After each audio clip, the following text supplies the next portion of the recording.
1 minute is all anyone gets to ask questions, to answer questions. There's no follow-up questions. There's no debate. Today is just a time to get some ideas out there. We are going to be ruthless about cutting people off at 1 minute, so be mindful. Our goal for today's forum is to provide Salina area voters with information about the candidates in Kansas and Salina's contested races on the ballot for the primary election, which is, of course, going to happen August the 4th. Primary election candidates with us today are in races that appear on the Saline County ballot for the U.S. Senate, the U.S. House of Representatives, the Kansas Governor, Secretary of State, 2 Salina House Districts, 69 and 71st, and Salina County Commission. All candidates in these contested races, as well as other candidates for state and local races, were invited to complete a candidate questionnaire, and you can find their responses on our website at salina.lwv.org. The ground rules are as follows. 1 minute opening remarks by candidates. Alternate the order of candidates answering questions. Start with questions from our media panel. Then we will take questions from the audience. Questions should pertain to all candidates, or for audience questions to either all Salina or all state candidates, but not directed to one individual candidate. Candidates will have 1 minute to answer each question. A green sign, go ahead and hold that up for us. A green sign will be held up at the start of 1 minute. Then a yellow sign will be held up by the timekeeper to indicate that the candidate has 20 seconds left, and the red sign held up to indicate that the candidate should stop speaking and the minute is over. And we will interrupt speakers just to keep our time well used by all participants. After questions from the media and audience, each candidate will have 1 minute for closing comments. Please hold all applause to the end of each section. And we will now have the U.S. Senate and U.S. House candidates give 1 minute opening remarks, starting with Colin McRoberts. I'm Colin McRoberts. I'm a professor of negotiation and business law at the University of Kansas. I wasn't born in Kansas. You will probably hear multiple people at this stage tell you that they're fifth-generation Kansans. I'm not. I'm raising a first-generation Kansan who's actually, well, he's somewhere. He's outside playing like this. I chose Kansas. My wife and I had a choice of where to go in the country to start our family and start our careers as professors, and we chose Kansas for a reason. I love my job. The reason I'm running for a different job is because I felt the need to do so. I was at the forum in Oakley where Roger Marshall ran. I was so angry about it that I decided to run for it, to do something about it. And I thought about running against Roger, but even at that time, over a year ago, there was already a strong slate of candidates running against him. I wasn't adding anything about this.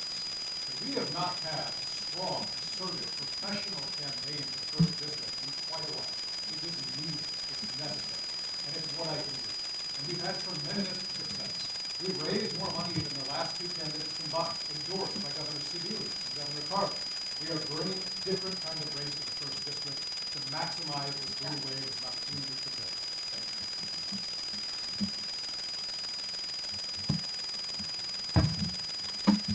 Hi, I'm Craig Musser. I'm running for the U.S. House on Kansas District 1st. I'm a little nervous today, so bear with me. I want to thank the League of Women Voters for inviting me and for all of their promotion that they do specifically getting people out there, getting people to vote, getting people involved. That is absolutely critical, especially this year. I grew up in Pennsylvania and had some various jobs over the years, but most of my work has been environmental health and safety, which I know applies to a lot of people. My wife and I live outside of Ellenwood, and we're glad to be in Kansas. Thank you.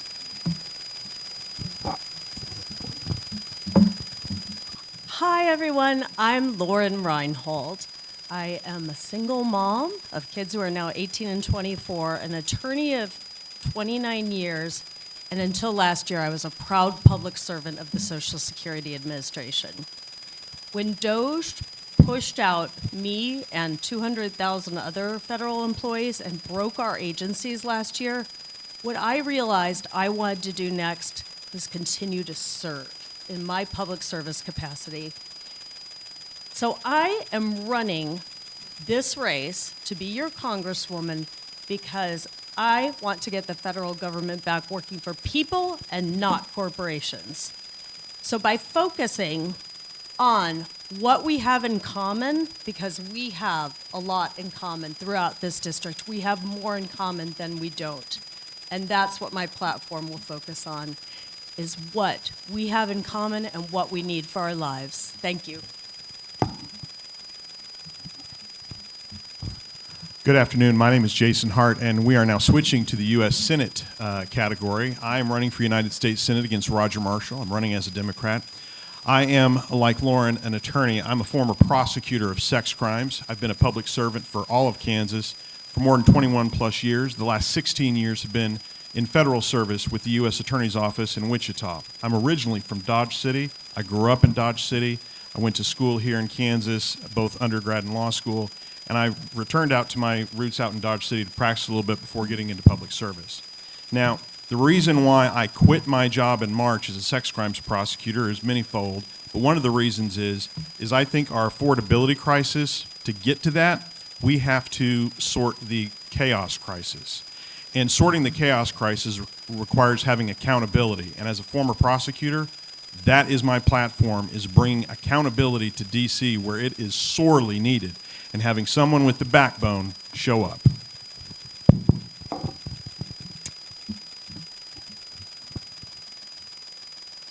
Grateful for this invitation and this opportunity to be with you guys today and to literally have a front row seat to democracy in action. My name is Kevin Latz. I'm a father of 3. I'm married to a surgeon wife. I'm a man of faith. I'm a pediatric orthopedic surgeon. I'm also the product of a single-family home with the understanding of economic insecurity. I tell you this less to tell you who I am, but more to get you to understand my priorities and my worldview. My focus on this campaign is to identify, promote, and highlight policies that improve the well-being of Kansas children and families. Not limited to universal health care, universal child care, responsible gun ownership, social media regulation for our children. I see this campaign as a continuation of my 3 decades of advocacy for vulnerable populations.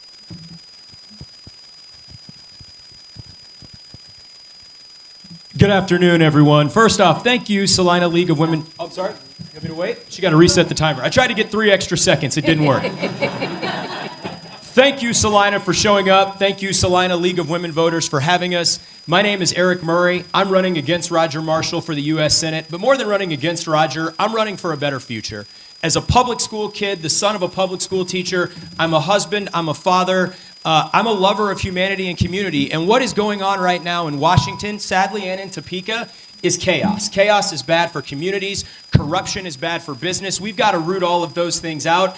Loved ones, as I've traveled to 70 out of the 105 counties in this state, we've got to stop dividing ourselves between urban and rural. I've built relationships with Republicans in Independence County who said, go beat Roger Marshall, because we know the basics: education, healthcare, economic opportunity, functioning immigration. We also know we need moral courage, stopping corruption, getting all this dark money out of politics. We're going to talk more about that, but I'm Eric Murray. I would love your support for the United States Senate. Thank you for having me.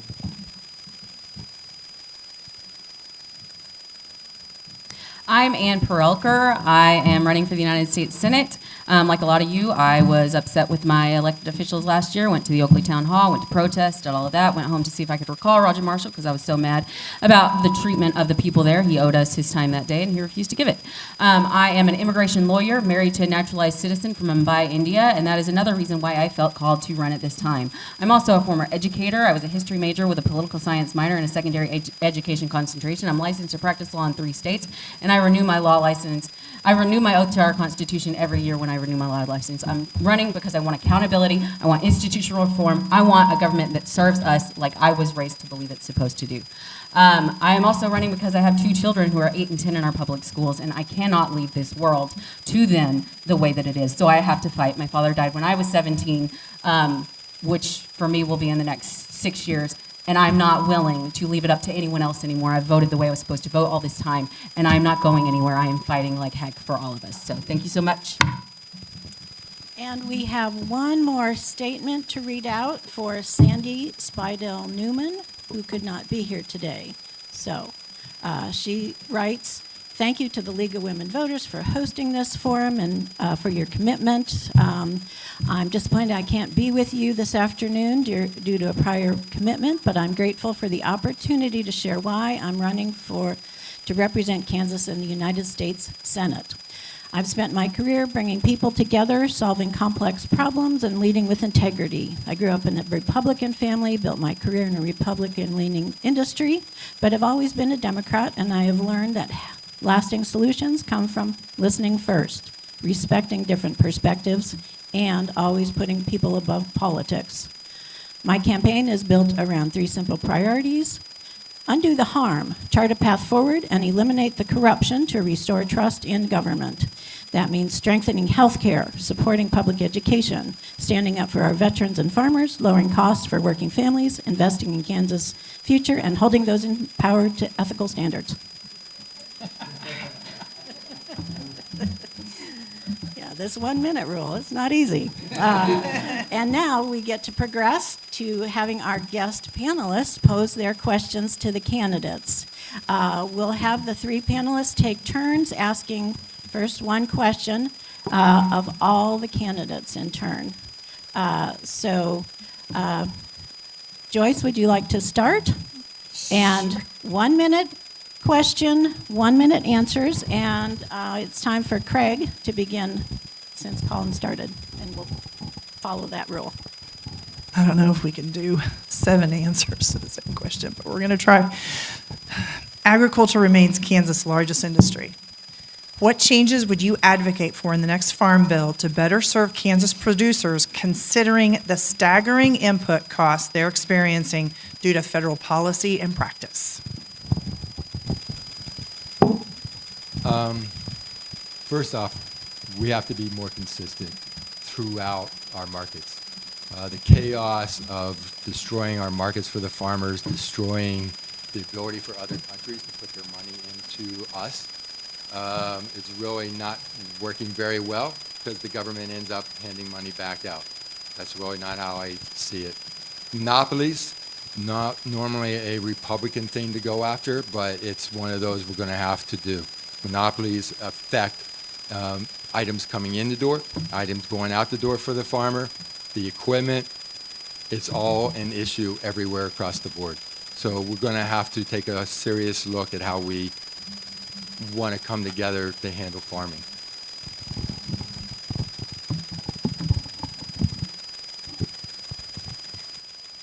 Yes. So we need a new farm bill. We haven't had a farm bill passed since 2018, and it's woefully outdated. So we need that farm bill to stabilize the markets, make sure that the insurance system is fair and affordable for farmers. And we need to increase research, because we need to come up with ways that our farmers throughout the nation facing climate change, but particularly in Kansas, can have different crops and research and be ready for that. Additionally, I'd say the last part of that is Congress doing its job. This tariff nonsense and this Congress, including Tracy Mann, allowing this executive to do whatever they want is wrong, and Congress needs to do its job and put its foot down about tariffs.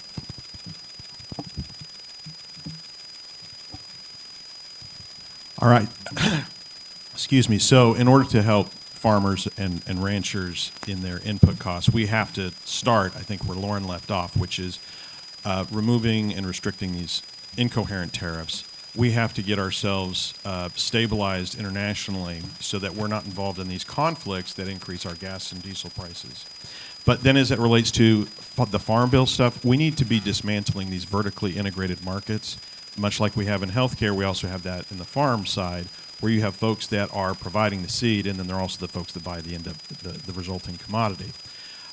Being from out west, I also know that water is critically important, and we need to aggressively incentivize and help our farmers to adopt new technologies relating to water, whether it's moisture monitoring or better irrigation systems. We desperately need to do that because that aquifer is not going to fill itself, especially while we continue to drain it, and we have to help them. My first job out of college was to work on the 1985 Farm Bill. The fact that we're in 2026 and we don't have the last Farm Bill taxed or finished, and it's still, not being agreed upon is a problem and a sign of dysfunction. With regards to the specific Farm Bill, our crop insurance needs to be relevant to current challenges with essentially climate change, and it needs to also apply to other crops that are less water intensive. And then we need to fund our state land grant institutions with regards to seed technology and to water technology to be able to make us be able to grow in the next 50 years. Yeah, Eric Murray here. Here's the reality. I've met with farmers in every corner of the state. We only get a minute to answer this. I think 6 things. First off, in the tariffs. Tariffs are a tax. It's ridiculous what those costs are doing. Second, restore USAID. As much as it helped the world, it helped our farmers. Third, right to repair. You bought the tractor, you should be able to fix it. Fourth, in the monopolization, the fact that John Deere and others are raking our farmers over the coals and these markets are rigged against our own farmers and ranchers, we've got to end that monopolization. Fifth, we've certainly got to make sure we invest in water and water management. We should make low and no interest loans available so that farmers in local control can invest in technologies. And certainly, last but not least, we've got to get back to creating an economy where everybody can win. It's not just for billionaires. It's not just for corporations. And we can do that through tax policy and through smarter federal policy. This incoherent tariffs and chaos and wars is bad for business everywhere. So that's what farmers in every corner of this state have told me. Thank you. So, Ann Perelker again, I agree with a lot of what was said here. The tariffs, obviously, we have to address that. We have to have a market to sell across the world. But for me, one of the biggest issues that we have facing our country right now is monopolies. It's not enforcing our antitrust laws, and it's, in fact, those mega corporations buying and paying for our politicians. We're watching it across the board. The people that will serve those politicians get the most money, and if we don't send people that will not bow to them and will only serve the people, we will never get our country back, and we will never be a country of, by, and for the people again. So yes, enforce our antitrust laws. That's going to impact every single industry across the board, from healthcare to farming. Farmers don't have a right to repair their equipment because of the technology on there. We are all bound by technology. We live in a subscription nation, and they use planned obsolescence of our tech to make sure that they can squeeze every single penny out of us. And so I will fight the mega corporations that have done this and give this government back to the people. That's how we solve it. Some fantastic answers so far. I'd add just very 2 specific things. The first is year-round E15, which requires negotiation with congresspeople representing large refining states, and that's a negotiation that Tracy Mann isn't equipped or able or willing to do, but would add significant markets for our growers. But the second is restoring domestic food aid. That was an old traditional negotiation that gave urban states a chance to support farm subsidies. They severed that link in the big, beautiful bill, which made it more difficult to continue those subsidies, and also has hurt the food aid that we rely on in some places in Kansas. We should restore that linkage to provide those negotiations a chance to bring that support back. Separately, I also support ending the tariffs, one of my primary policies, but that comes before the Farm Bill and right to repair. Thank you. Great. Charles, if you'd ask the next question, starting with Lauren. So a lot of people would say that we are in a very we're in a very divided country, whether it's politically, whether it's emotionally, a lot of different things. How would each of you, if elected, plan to work with your opposition, the opposition party that you would have to work with, but also potentially the opposition of other branches of government that might come in? Yes, well, first, as a candidate, I have to work with people who oppose my viewpoint, oppose Democrats out there on the campaign trail, and that's by focusing on the issues that will affect all of us. And really, the same thing in working with, fellow legislators. There has to be more partnership, more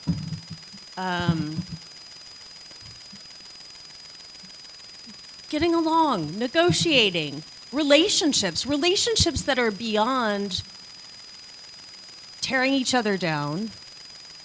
And we just have to be humane. We have to be humane negotiators and realize that everyone has their viewpoint for a reason, but get at the heart of the issues and not let all these extraneous issues get in the way. It's the problem is the extraneous issues, the culture wars. That's all. I'll do it. So, as a prosecutor of child sex offenders, I frequently would deal with somebody who is in direct opposition to me about issues that were really important and of which they had very strong feelings. I've been doing that line of work for 20 years. So in terms of working with the opposition, I've been doing that. What that means is you don't simply compromise for the sake of moving down the road, because some things are right and some things are wrong. But what you do look at is, well, what are your interests? What are you hoping to achieve, understanding what the facts on the ground are, and what can we reasonably find as a common ground, and let's get there. And if we can't, then we just duke it out. And if it means standing on your toes and you standing on mine, and we punch each other in the face, then that's what it is. But it is not a matter of simply compromising for compromisation's sake. That's not really a word, but I'm from Western Kansas. What do we care? But I think we do have to have accountability, and what I hear from Republicans is they feel like their party's been hijacked by some of the extremists, and we have to pull back on that. So Kansas has a proud tradition of legislators that reach across the aisle. And as I remind my kids every day, this dysfunction, this hate, it's a new thing.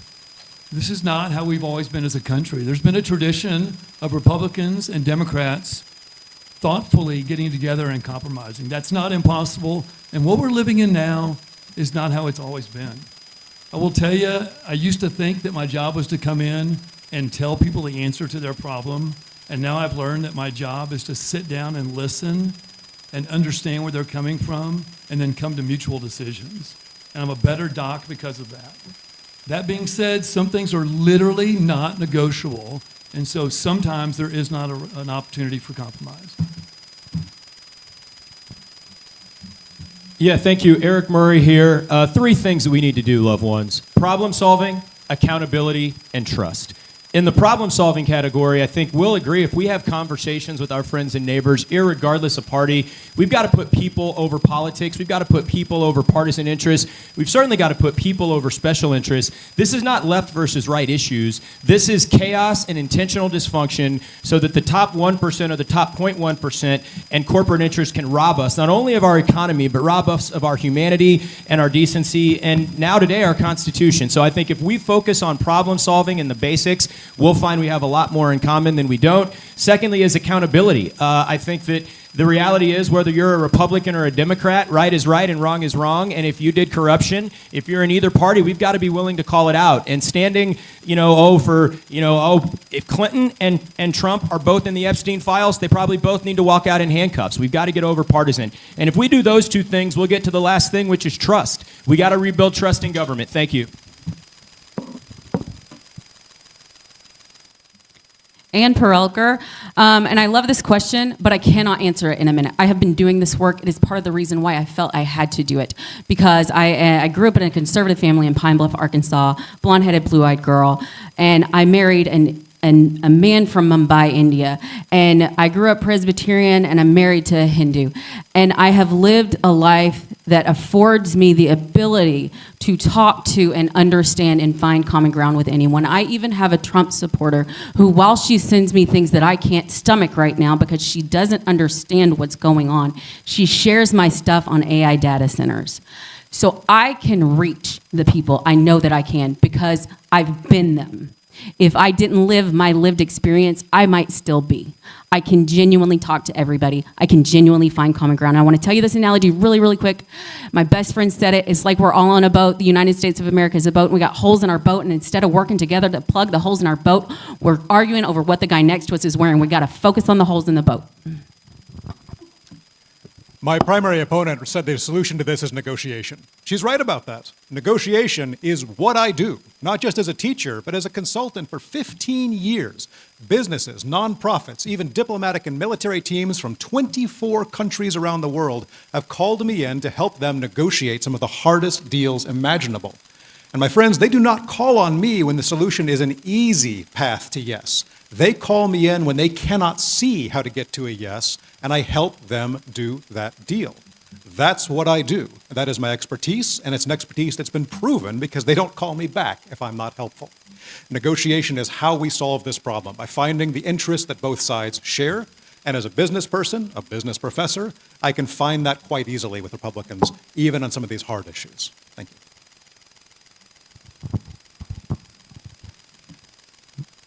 I would take your opposition term to be that we should not think of it that way. We're not opposing each other. We're running for a race to make sure everybody is in the same boat, talking about the same things, that we're plugging those holes and so forth. Many years ago, when No Labels came out, I was one of the first 100 people to sign up and be a part of that group. They still operate today. They're still a member of Congress where they pull different parties together and do that. But talking about interaction, we got to do interaction. Most of our people do not like to interact with you all because you all may have different comments that we may not like, but that's part of the thing. We've talked about tariffs. We talked about money being out of politics. We talked about term limits. We talked about foreign aid. Those are all things we all agree on to different levels. We need to get together and solve those things right now. Randall Hardy, if you'd ask questions, beginning with Jason. Thank you. I admire everyone for putting your name out there. I've done it myself, and it's not easy, and so I appreciate for you for doing that. In 2026, 1 million Kansas citizens cast a vote in an election. I think 238,000 of those were for the House district and 1 million for the Senate. You need dollars to run an election effectively and efficiently. You need activity to get your message out there. And your names are not a household word now. How do each of you plan on making 1 million people in Kansas learn about you enough so that they feel comfortable voting for you? So if you look up Jason Hart in Kansas, you will see countless instances of me prosecuting child pornographers and child sex traffickers and whatnot. So it is, how do you get the word out? Well, you beat the streets. You show up. I've been spending a lot of time in the saddle, getting out to western Kansas, to Baxter Springs in southeast Kansas, up to Oberlin, up in Kansas City. Wherever I can get to, I'm going, because I think it's vitally important to sit down and talk with people. Not talk at people, but talk with them and figure out what their interests are. Having been doing that for 20 plus years, I kind of look at this as like the opposite of jury selection. Instead of getting rid of folks, I want to keep everybody. So part of the way that for the U.S. Senate you get word of mouth is the fact that Roger Marshall is so bad. And folks are tired of it. And so we want to pick a candidate that's not like Graham Plattner that has skeletons in their closet, and somebody who's worked in federal law enforcement.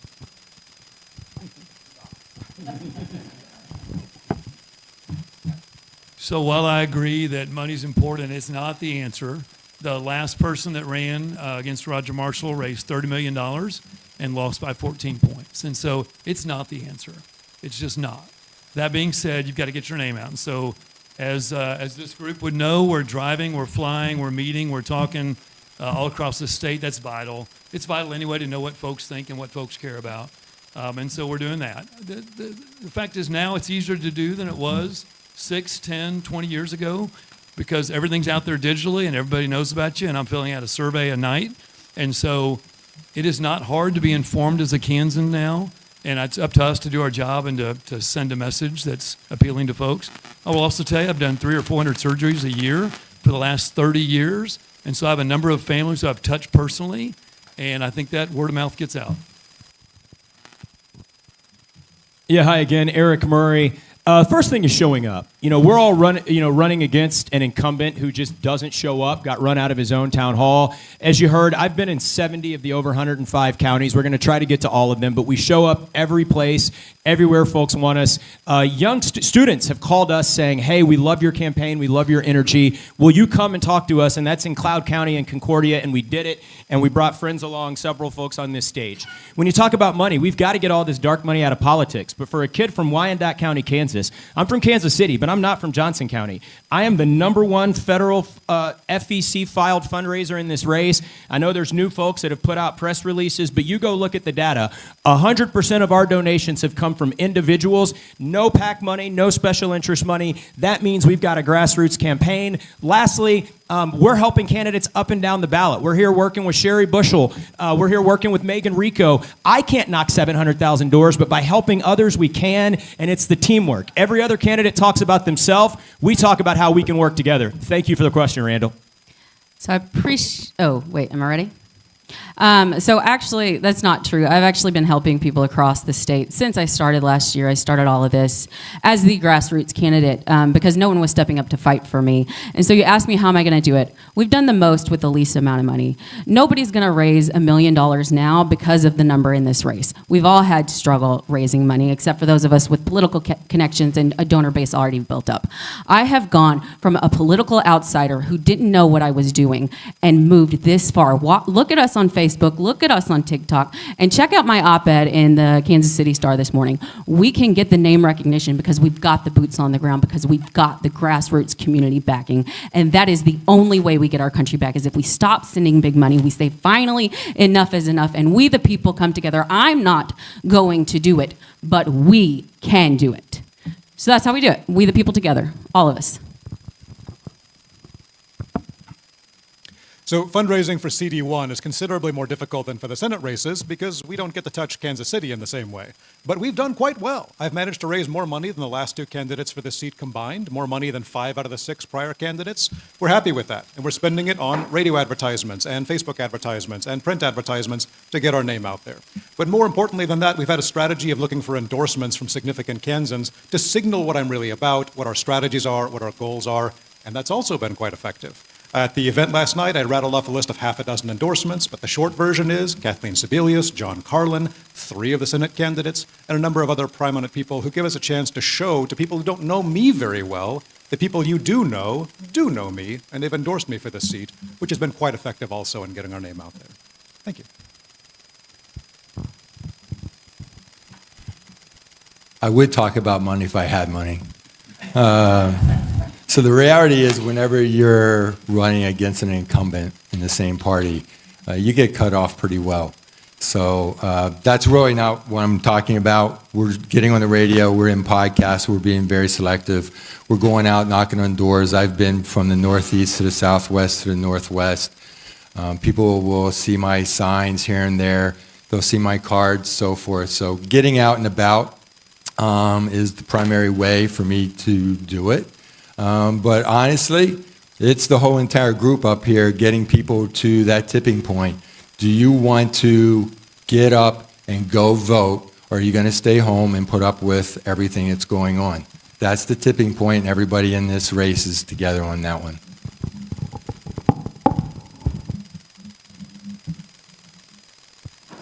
Ready? Okay. So, like everyone said here, there's a formula. It's the money, the exposure, and meeting people. The money, I'm not going to probably raise $1 million. That's the reality, because I'm not taking PAC money that does not align with the principles of this platform. So I'd like to say there will be no corporate PAC money, most likely, unless there's a wonderful corporate PAC that does align. As a former federal employee, I've gotten great press in a few different publications, including an interview on PBS NewsHour and exposure in the New York Times and a few other publications.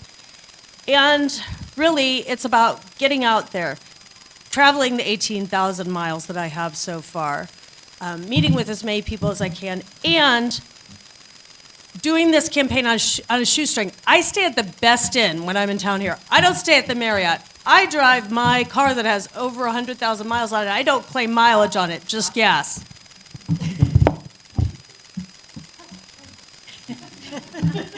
All right, take a breath, and Joyce, if you'd start a new round of questioning with Kevin. So this is a hot topic, and I think many Americans know how we clean up Washington. I'd like to hear your opinion of term limits. So term limits in many areas, right? I would argue that the Supreme Court is probably the most ripe for term limits. The fact that you're appointing the youngest person you can with the most ideological bent that you can to stay there for 4 and 5 decades is clearly ridiculous. In the legislature, it's a little bit more challenging because you want folks with experience, but I think there's a role for that as well. We see folks who are in the hospital that we candidly don't know if they're alive or not, but are still members of Congress right now. And so I think a term limit at the federal level, in the judicial department, and also at the legislature makes sense for sure. Yeah, that's an easy one. Eric Murray here. I'm definitely in favor of term limits. Obviously, condolences and prayers to the family of Lindsey Graham, who passed away today. Lindsey's left a complicated legacy, but I think as humans, we all need to acknowledge and pray for his family. But the reality is on term limits, which is the question, he took over that seat after Strom Thurmond also died in office at 100 years old. 2 men held the same seat for 70 years. Both died in office. That is not good for our democracy. That's not good for representing constituents. That's not good for bringing young people and other communities into the political process. It also does not force our politic to grow. I just did a post on this. The other answer to your question, Randall, is social media, and we've gone viral several ways. We've got more social media followers than any other campaign because we talk about this kind of stuff, but we've got to bring young people into the mix at some point, and I think term limits encourage you to build that bench, and those are the kind of coalitions that we're building. Thank you for the question. So that is part of my platform. That's my biggest thing is institutional reform that will give this government back to the people. George Washington said they go for limited time and purpose, and when they're done, the American people they can and will be recalled. So yes, we need term limits, and I've already promised a guy in Minneapolis, Kansas, who said he's not going to vote for me, that I won't serve more than 2 terms. And quite frankly, if I can do what I need to do in 1, I will go away at that point. But this whole career politician thing, that was never meant to be the way that this government worked. And I'm going to fight that tooth and nail. I'm going to fight for term limits for the legislature, but also for the Supreme Court. I'd like to see 18-year terms rolling, so every 2 years a new one goes in. This was a suggestion from a lady in Lebec County. I always like to give credit, but I can't because it's 1 minute, guys. But yes, to answer your question, I am going to fight for term limits. I'm going to fight like heck for them. Soon after I entered the race, I was recruited by a group called the BAC Caucus, Balance and Accountability, which is a group of reform-minded candidates around the country. And as part of that, one of the things I agreed to was to fight for term limits. In addition to a ban on lobbying after you leave office, so that people aren't doing a short term in Congress and then immediately going into lobbying and staying in a dirty pool. We're trying to clean it up as much as possible. So yes, I have agreed to term limits. I think it's a good idea. I also agree 12-year terms are generally 6 consecutive 2-year terms, I should say, is a good rule, but it should be paired with that moratorium on lobbying because of the revolving door. It's unfortunate term limits are a requirement, but people just don't know when to step away. You know, the money's enticing, the public power is enticing and so forth, and you got to know when to step away, and term limits is the only way we're going to get there. I already brought up no labels. That was part of what split that group up early on, because part of us wanted term limits. We fought for term limits, but they didn't want to go public with it because they didn't think they could get enough people to do a constitutional amendment. I think 20 years ago, if we would have started that and started pushing it, we might be there now. So absolutely, term limits are a requirement across the board because people, like I said, just don't know when they hang it up and get other people involved. So my campaign manager and I disagree on this. She's now a remote campaign manager. She's going to love watching this on video. She feels that term limits are a form of getting in the way of people's votes. There's a whole lot of other vote restriction going on. It's not our biggest issue, and I have signed a term limits pledge before she came on as my campaign manager. Too late, but I still agree with it. I think it's the US term limits organization. I'm sorry, I don't know the exact organization, but it is on my Facebook page. And so I think that, the standard they had was 6 years in the House of Representatives, 12 years in the Senate. And here's the deal. If you do 6 years in the House, you could go do something else. You can serve in another way. There's plenty of places to serve in our government, either as an appointed, elected official, or just a regular old civil servant. So having been in the federal system for 16 plus years, I feel very strongly about term limits in the affirmative. My view is that we have 8 years for a president. We should probably have 10 years for the House, which would be 5 consecutive terms, or 12 years for the Senate, which would be 2 terms. I'm with Ann. If I can't do what I need to do in one, then vote me out, because my skill set is relevant to right now in removing the chaos. It may be that somebody like Lauren or Colin would be more relevant down the road. I think our courts, though, could also benefit from term limits, and I think something like 18 years, something longer, because the way the courts affect us is generationally. And having folks, I served in front of Judge Wesley Brown, who was 104 years when he died on the bench. He had been there since 1963. That's great, but that's too long. It's just too long.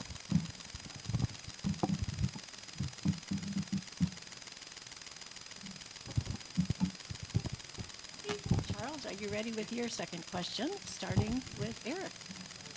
So if you're elected, all of you will be a member of either 100 or 435. That is one branch of government. We have 2 other branches of government. There are supposed to be checks and balances between these branches. What is the best way that one member of a larger organization, larger group of people can effectively impact how those checks and balances are run? Yeah, so the good news is, as a United States Senator, each state only has 2. I want to remind you that Roger Marshall's up, and thank you, Charles, but we will win that seat this year. Moran's seat is also up in 2 years, and I think Kansas has an opportunity to drive real change. Once we get to Washington, as a U.S. Senator, it is your job to hold the administration accountable. We should be, whether we've got a majority or not in my party, we should be building investigations and dossiers.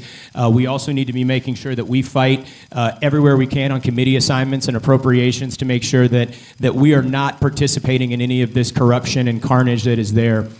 We are going to have to work with other U.S. senators in my case, and I think we're fortunate. We know how close the Senate is right now, 53-47. As we talk about Kansas, the reality is that there are 2 or 3 other seats that need to flip, but it is likely on election night that we will be looking at Kansas as potentially that 51st seat. And when I get there, we're going to fight like hell to hold this administration accountable and make sure that we get it back to working for the American people. And so I think that's the beauty of being in the United States Senate. So I've worked with adversarials throughout my law career, and there's a time to work together and there's a time to fight. And when it's appropriate to work together, I will work together, and when it's time to fight, I will fight. But what I can promise you is this: I will not answer to anyone in the party. I will not answer to a corporation. I will not answer to anyone who is not a Kansas citizen, because that is who I am offering to represent. As a lawyer, I can't make guarantees in an outcome ever, and I won't do it as a politician either, because I do not believe in making promises that I can't keep. But what I can do is I can tell the whole truth to the people of Kansas, and when the people know the whole truth, they will go after their representatives to make sure that they're held accountable and doing what they need to be done. So that's what I can promise. I can promise you truth. I promise you integrity. I promise you that I will follow the rules of ethics that I think that the Congress people should already have to have, because most of us have rules in our professions that we have to follow. I know I do as a lawyer, and I intend to uphold those as a congressman. Accountability is one of our primary planks on our platform, and you can find that on our yard signs, which are available for free right outside. They're lovely. Thank you very much. And it's something I've got a lot of experience with. Before I was a professional negotiator, I was a trial lawyer, and I handled a lot of criminal cases, immigration cases, pro bono cases, things like that. But our primary practice was suing banks and hedge funds for fraud and holding them accountable. Holding powerful institutions accountable is something I have many years of experience with, but the primary thing it requires is the will to do it, the intent to do it, and to sacrifice political capital for it. which is why we're putting it right out there as one of our primary issues and making sure that when you see the name Colin McRoberts, you see accountability right under it, because that is what we stand for, it's what we're pledging ourselves to, because it's what we need as a people. Thank you. To effectively make an impact is not what we're doing right now. We lockstep with the Republican Party or the Democratic Party. All the sound bites come out the same. Everybody holds the same press conferences and waves the right flags and all those things. But we are in a very rare opportunity where a handful of people that are willing to stand up in Congress can make a difference. Every vote comes down to a handful of people going one way or the other way. And you have to be brave, because you can see, like the one gentleman in Kentucky, he lost his primary because he didn't bow to the Republican Party and he got tossed. But he could have stood up. You need to stand up and fight for what we believe in and work together as Kansans to get there. It's a very rare case that we have right now. We need to take advantage of it.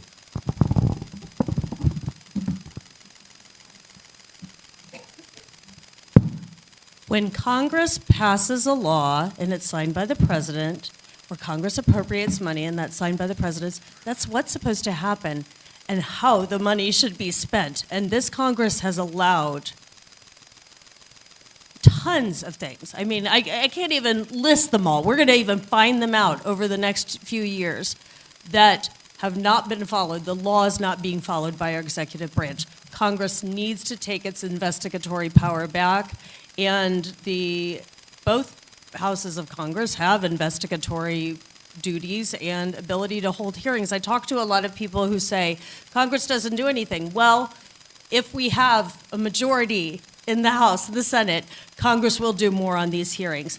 And I will say, I'm an excellent investigator. I may not look like it, but in my time in the government, I have done a lot of investigatory work, and I have raised 2 teenagers, now 18 and 24, and let me tell you about investigation.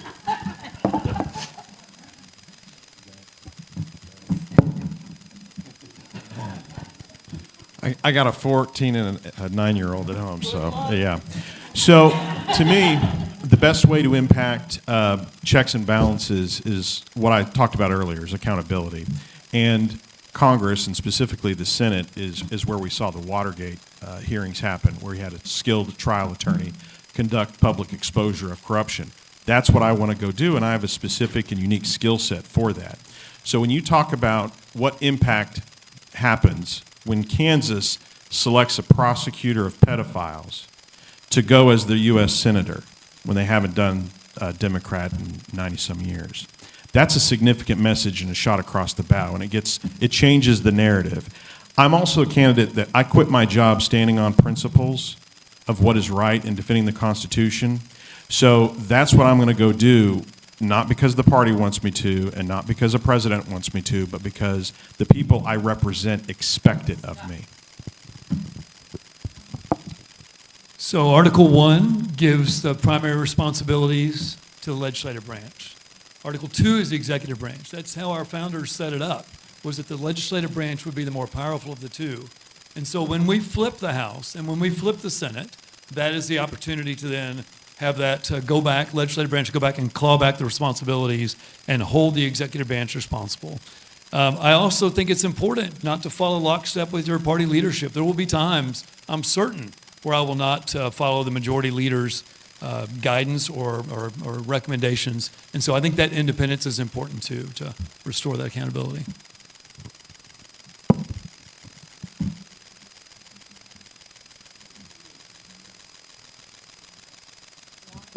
Can I get to go again?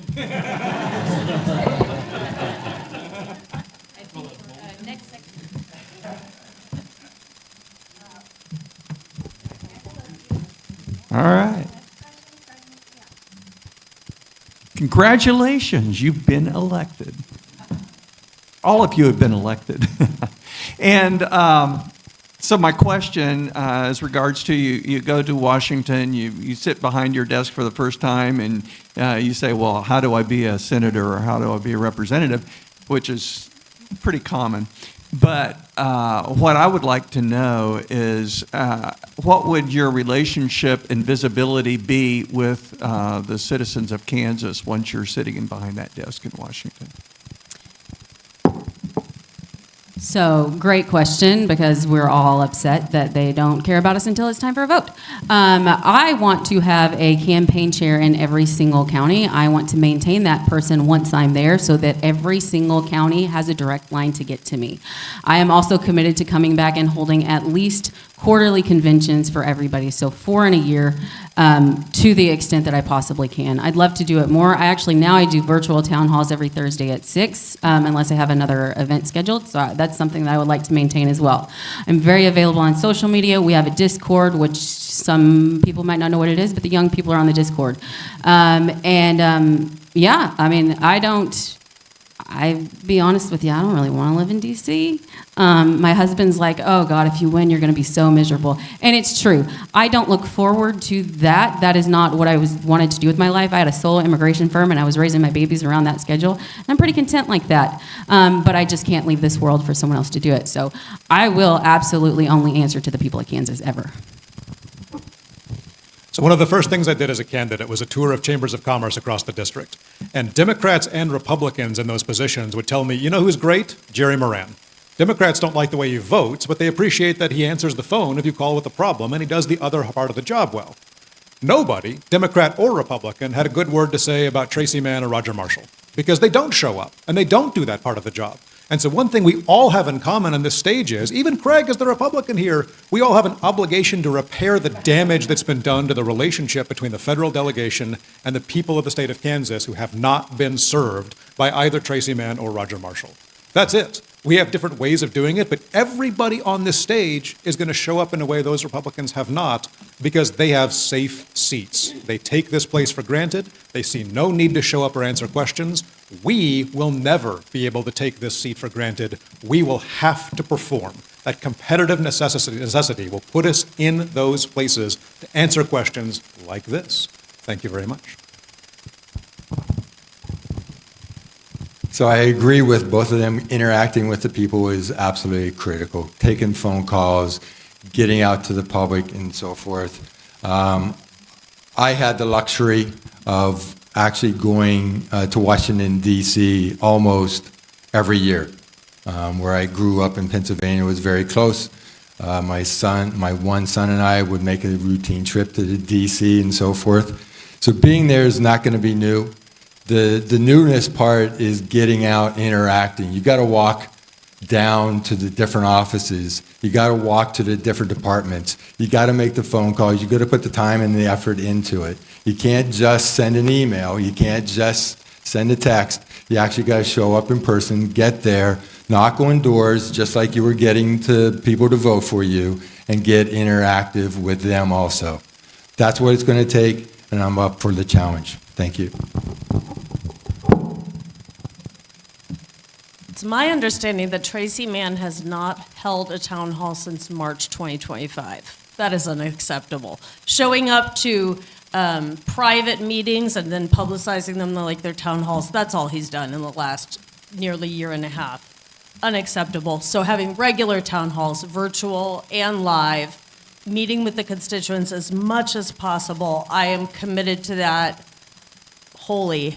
Currently, Tracy Mann has 2 offices, one in Dodge City, one in Manhattan.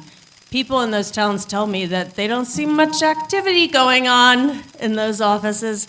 So offices need to be staffed, open to the public, welcoming the public, always. And so I don't know, our team has talked a lot about where the offices should be, 1 or 2 offices. And I'm not clear on that. Salina might be the place, but we are committed to having some sort of mobile or pop-up office system. It's my understanding Jerry Moran used to go around in a bus. So one of the nice things about my campaign, and folks have commented on this, chairs have commented on this, that if you call Jason, you get Jason. It is not that you call and you get, my chief of staff, Matt. The reason why this is important, this is because for me, I've learned in a long period of time in public service that people want to deal with you. When the victim calls, they don't want to talk to my legal assistant, they want to talk with me. And so I've made myself available. I think that's imperative for our senators and our representatives, but specifically as senators. We need to have regularly located offices that are accessible. They need to be staffed. And I, as a senator, need to spend my 4 days in D.C., but then make a plan to come back here to Kansas, where my wife and kids will still be, because they ain't going to go to D.C., and make sure that I get out to those offices on a regular rotation that's public, and so people can actually meet with me and call me and show up and talk with me. And if you're doing that, you don't end up having to raise money in campaign later because you've been doing it all along. So the first thing I'm going to do is actually live in Kansas. I do think there's a balance. One of the problems is that our senators don't know each other. And so sometime in D.C., I was there a long time ago, but these guys knew each other, and even if they didn't agree, they knew each other, and they could come to compromise. And so I think there is a balance there. That being said, I plan to have, be in person back home, having monthly town halls, in person, virtual. I also think there's a role for civic education and holding meetings in Washington, D.C. with young adults, because our civics education, our civics knowledge is significantly lacking. Yeah, so Charles said, if you win. I appreciate that energy, Randall, that you started your question with when you win. But I think energy is the first answer. I'm 44 years old. My daughter and I have been all over every single corner of this state. We show up when people ask. When they don't, we show up and say, hey, can we meet with you? So I think the fact that we've been in 70 counties already and we're doing that work is the greatest predictor of what you will do. I love it. My wife says, you're crazy. How do you literally put 25,000 miles on that truck, meeting with people in every corner of this state? But if you can't tell, I love people. I love problem solving. I do it for a living.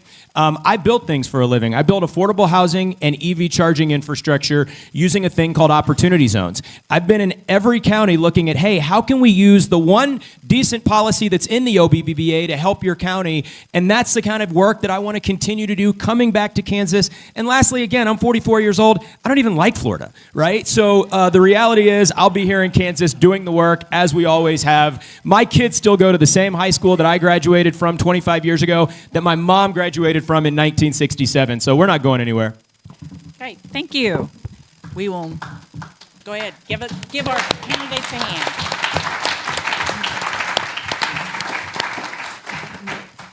We will now take questions from the audience. We've allotted 25 minutes to this part of the program.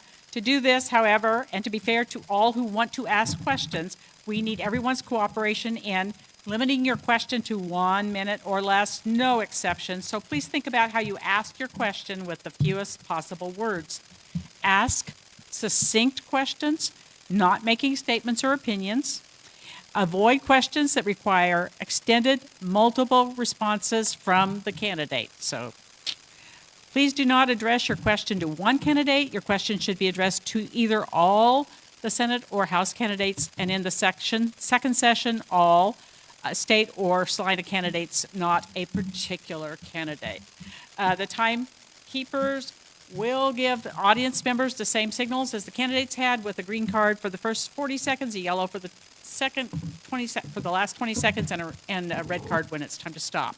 That said, please line up behind the microphone so we can bring this part, begin this part of the program. Do you want me to go move that?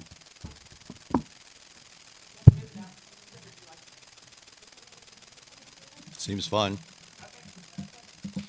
First of all, thank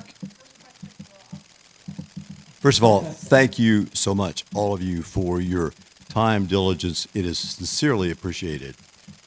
Your recognition of the problem is great, and your energy is very much appreciated. My question is that we have an executive branch that's destroying the country. We have a Congress that's allowing it. But probably the worst threat is the so-called Supreme Court. So will you commit to restructuring the Supreme Court? And if so, what would be your first step to restore those constitutional rights? And most importantly, how could that be done, to follow on Charles's question, as one member of Congress? I'll go first, if that's all right. Yes, because that's where we're at. Top of the order is called, right? Great. So I strongly support reforms to the structure of the Supreme Court. This will take a constitutional amendment. The particular form that I like would be letting each president in their term, whether it's one or two, appoint one justice. As you build a much larger Supreme Court over time, that only the 9 most recent justices actually vote on cases, and the rest are sort of an emeritus branch to stick around and fill vacancies or ride the circuits, things like that. You wind up with a much more stable system. When Ginsburg died in the bench, that was a constitutional crisis for the country. And there's one thing we should be able to say about the American government is that the death of a single person should never be a crisis for us because we should have a stable system as opposed to individuals who are that critical to it. And this would have prevented that kind of reliance. This will not happen in 2 years. This is a long-term project, but we take a step on that by advocating for a rational bipartisan system, starting to build that, and talking about it in office to build the support that'll take, 3, 4, 5 cycles to actually get to accomplish. Thank you. Yeah, this is again going back to people who don't know when to stop and step aside. I would say both Democrats and Republicans over the years have not known when to get off the bench. It's a very difficult subject just to say, hey, let's redo it because we don't like who's on there. I'm not going to say I'm a fan, but at the same time, this is an institution that is very much part of our country, and we need to have serious discussions about it going forward. So it's my understanding that Congress can increase the size of the Supreme Court and has done so in the past, changed the size of the Supreme Court. And I think the reason they haven't so far or in a long, long time is it looks politically fraught. So I would suggest that any initiative to change the size of it be staggered over time, over a number of years, because then it could potentially be in different administrations. I guess you'd have to keep the numbers odd. So I've thought about this some, for sure, and I think that there needs to be a creative solution like that, but increase the size so that we can match the number of circuits that we have, because we're well under that, federal circuits. And I do support term limits of some sort. I don't know if it should be an age limit or a term limit, but I made a note earlier about term limits with the Supreme Court and didn't get to this part in the answer about the general term limits question, but about 10 years sounds right. So in terms of restructuring the Supreme Court, I've had cases go to the Supreme Court. So this is a issue that's uniquely relevant to my experience. First off, they have to have ethics. They have to have a code of ethics. They don't, they need one. There needs to be term limits like we've talked about. I'm with Lauren that it would make sense for the number of justices to actually reflect the number of circuits that we have in the United States, which I believe is 13, if my memory serves. That will also promote geographic diversity in our Supreme Court. What we also need to have is educational diversity. So instead of having the same couple of law schools that promote a singular path of thought, is that we have jurists that are from different law schools, from different paths of thought. These are some simple things, but they would actually do a long way to course correcting some of the things that we have. So I'd propose term limits, 16 to 18 years seems reasonable. That'd allow every president to appoint at least one justice. I think having the same ethics rules that every other federal court has seems like a no-brainer as well. I'm not against expanding to 11 or 13, but if you don't do the first two, the value of adding more without having term limits and without having ethics reform doesn't seem to make much sense. Yeah, so two-part question. First part was, what do we do with the Supreme Court? Second part was, as a U.S. Senator, how do you get it done? On the first part, we absolutely need reform. Supreme Court needs to sign up for a code of ethics that is enforceable. We certainly, those of us that care about the depoliticization of the court and the fact that we can't have it yo-yo back and forth from administration to administration, we are going to need to explore ways to get that court to 13, whether it's because there's 13 circuits and you match the workload that happens at the court. Remember back in the day, I sent him a letter, and if he doesn't respond to that letter in a month, I'll send him another letter. The amount of cases and the speed at which things happen now, in order to be fair to the court, we need more jurists there. How do we get it done? none of us have held elected office, but I have worked, as you've heard, in my policy work with several U.S. senators. We had a discussion on this in November. I serve on Cory Booker's National Finance Committee. Senator Booker, Mark Kelly, who is, again, a rule of law, a good senator, a service veteran to this country. We've sat down and talked about these issues. We're going to have to build consensus, Time's and I've up. got the relationships to do that.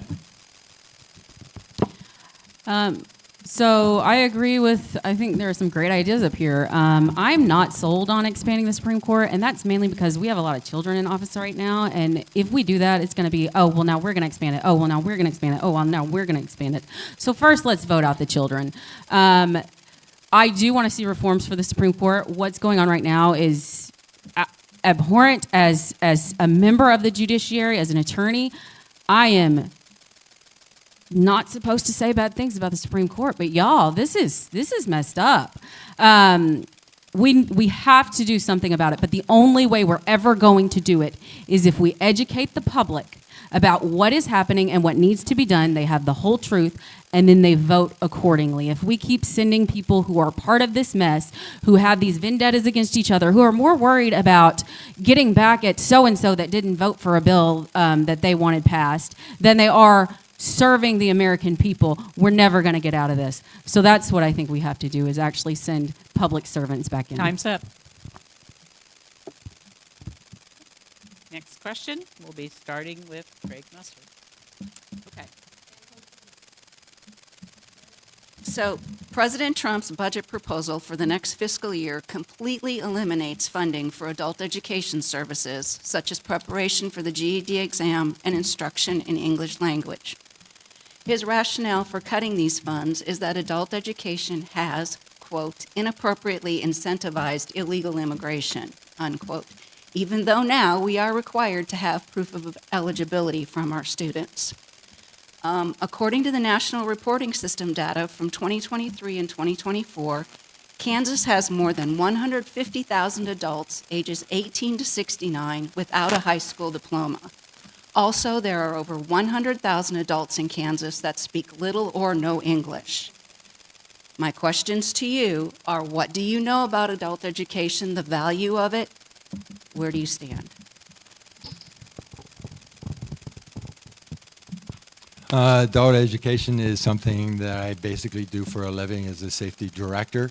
I teach adults how to be safe, how to do their jobs correctly, and so forth.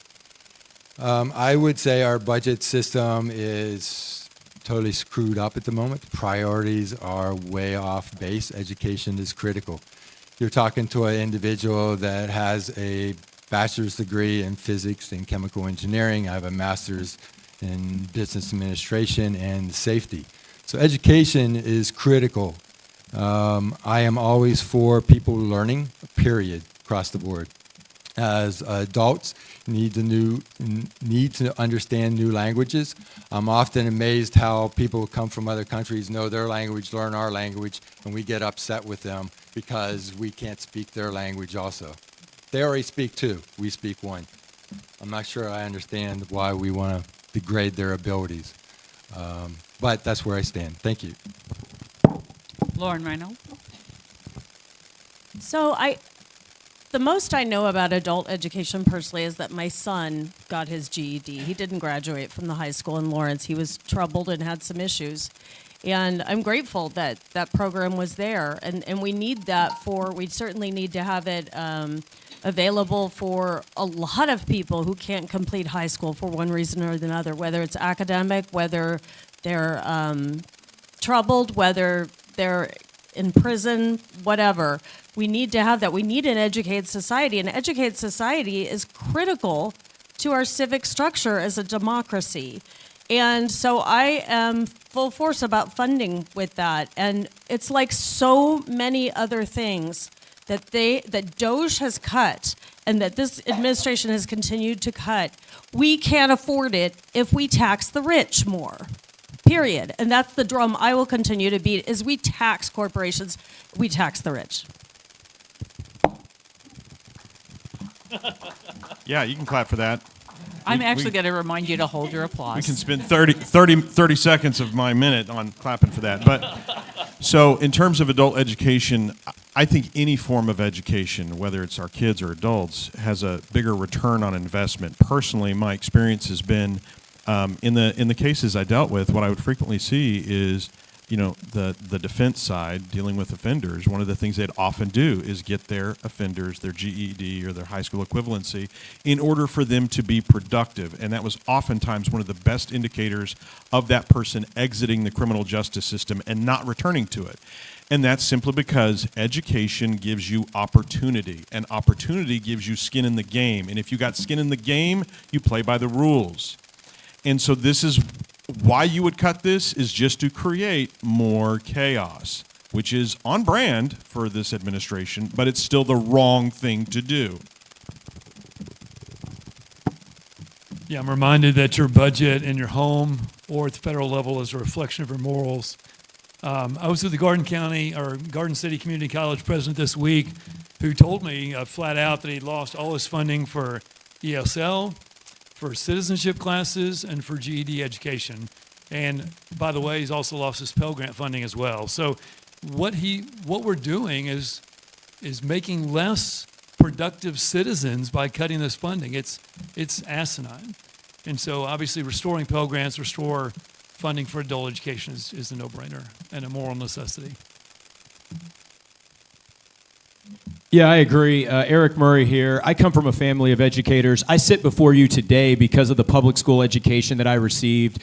And education is the key to economic opportunity. And as Jason so rightly pointed out, economic opportunity is the key to everything else. So I've had this discussion with fiscal conservatives, you name it. The ROI on investing in education and healthcare is greater than anything else we could be investing in. It is crazy to me that we are not investing in it. And it is in all forms, whether that's special education, basic education, college prep, trade school, and certainly adult education. We have to recognize that this economy is changing. And with the rise of AI and the rise of other things, we are going to have to be prepared to upskill workers and reskill workers. And it worries me the amount of conflict that is going to come from the job losses and the economic inequality that we see. And if we do not invest in education in all forms now, I think that does not bode well for our society and our future. So education is absolutely key. I love the question. So really, again, impossible to answer this in 1 minute, but former educator and immigration lawyer, I will tell you that it is not illegal immigrants that are coming in to try to get an education, but they do want their children to be educated, and as those children are growing up in our societies, and we know LWV told us that they are entitled to education in this country, and they should be. We want an educated society. When the prairies were settled, the first person that they hired for the community was a teacher, because they knew how important education is. And I will tell you that we have a gap. Our public education has failed our children. I'm watching it with my own children. I'm watching it while I see children from other countries come here, and they are so far ahead of our kids. And so I've heard from teachers ever since No Child Left Behind, we have been failing them. So we've got to somehow make that up if we're going to compete in a global society, if we're going to give opportunity to the people in our country. We've got to have a program for them to get them educated as well. I am a professional educator. My wife is a professional educator. Her mother, who lives with us, is a professional educator. I am a fierce and uncompromising advocate for education. Now, most of my students are college kids and graduate students who've had a lot of academic success, but what I've learned from them is that there is no level of education that's appropriate for everyone, and there is no path to that success that's appropriate for everyone. So our job in public service is to make sure there is a strong and stable system that gives people a choice and a chance to find the path that works for them. And I am angry when I see that disabled. So again, this comes back to the willpower, the will and the intent to do something about it. You will not find a candidate who is a stronger advocate of that than I am. Okay, for those that know me, I'm Liz. I work with Colin. To be extremely clear, I am just reading this question word for word on behalf of someone else and just assisting a kind gentleman. Okay. I was pro-term limits for decades. I researched when they have been implemented and learned that corruption and governing were actually worse.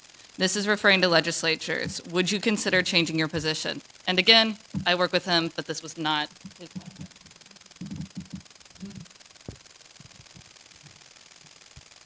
I guess I would always, first of all, I would always consider changing my position with more information. I think some of the best leaders we have are ones who can admit that they were wrong and pivot, right?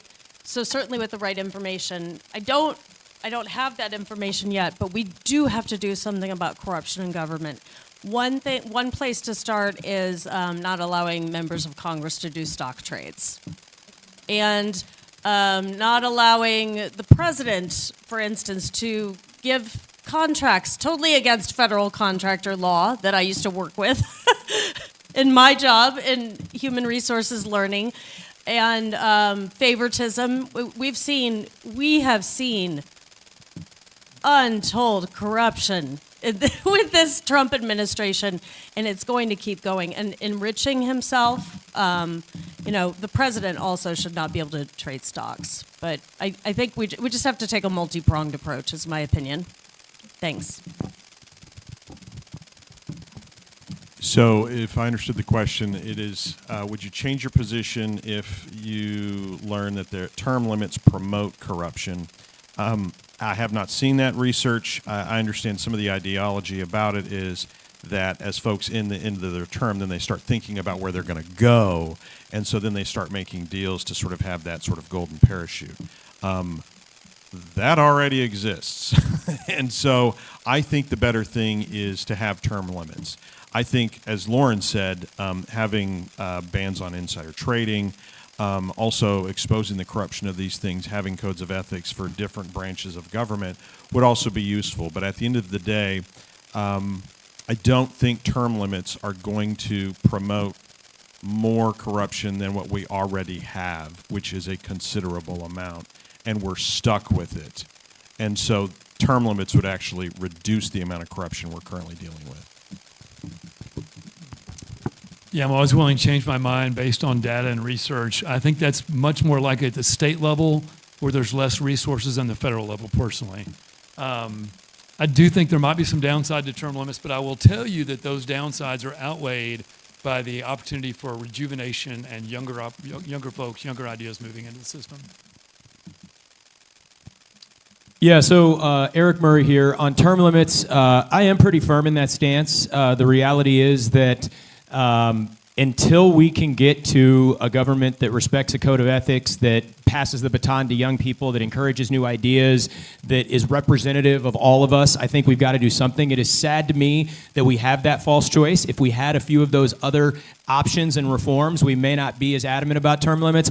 Always willing to have the discussion. I want to share with you in transparency a conversation that I had. A UAW leader, again, I'm from KCK. We've got a big Fairfax plant, and a UAW leader, Ms. Burks, challenged me in my UAW interview, and she said, "Do you realize, Eric, as the only African-American candidate on this ballot, that term limits have been used selectively when African-American communities get a little bit of power, they're used to weaken that?" I had to listen to that and really take that in, and so I think we need to be aware of those things. I appreciate Ms. Burks bringing that to me, but again, we need to work holistically to reform our government, make it work for the people, and right now that means term limits. Yeah, I'm kind of in agreement with Eric here. I'd love to see the research, so whoever has that, please give it to me. The arguments that I've heard against term limits were we'll have people that are more susceptible to influence by the lobbying industry. To that I say, well, it sounds like we need to reform the lobbying industry. And the other thing is, inexperience. And to that I say, I've learned all sorts of areas of the law over the years. When you practice in courtrooms, each judge may have different rules that you have to follow. And as someone that's going to serve my country, not to be a politician or a senator for my life, when I leave that place, my phone will always be there for anybody that succeeds me, whether I agree with them in policy positions, whether they're part of my party, anything like that. I believe that they're meant to go and serve, and if we start sending public servants, which I think we will be able to if we can get these people out and commit some pass some campaign finance reform so we don't have this misinformation and malinformation and get correct information out to the people, all these problems will be solved together. So I strongly agree that corruption is a problem in Congress. As a member of the Balance and Accountability Caucus, I committed to both term limits, but also to banning all trading of instruments, financial instruments in Congress, not just insider trading, because I think it's vital to get rid of the corruption at that level. but I pair my support with term limits with a support for another structural reform, which is uncapping the House of Representatives to increase the number of representatives, which decreases the size of districts. It's harder to corrupt a politician when they're closely tied to their community. It's easier to corrupt somebody like Tracy Mann when he never shows up and he has nothing to do with your particular town in Kansas and won't come there and talk to you in the first place.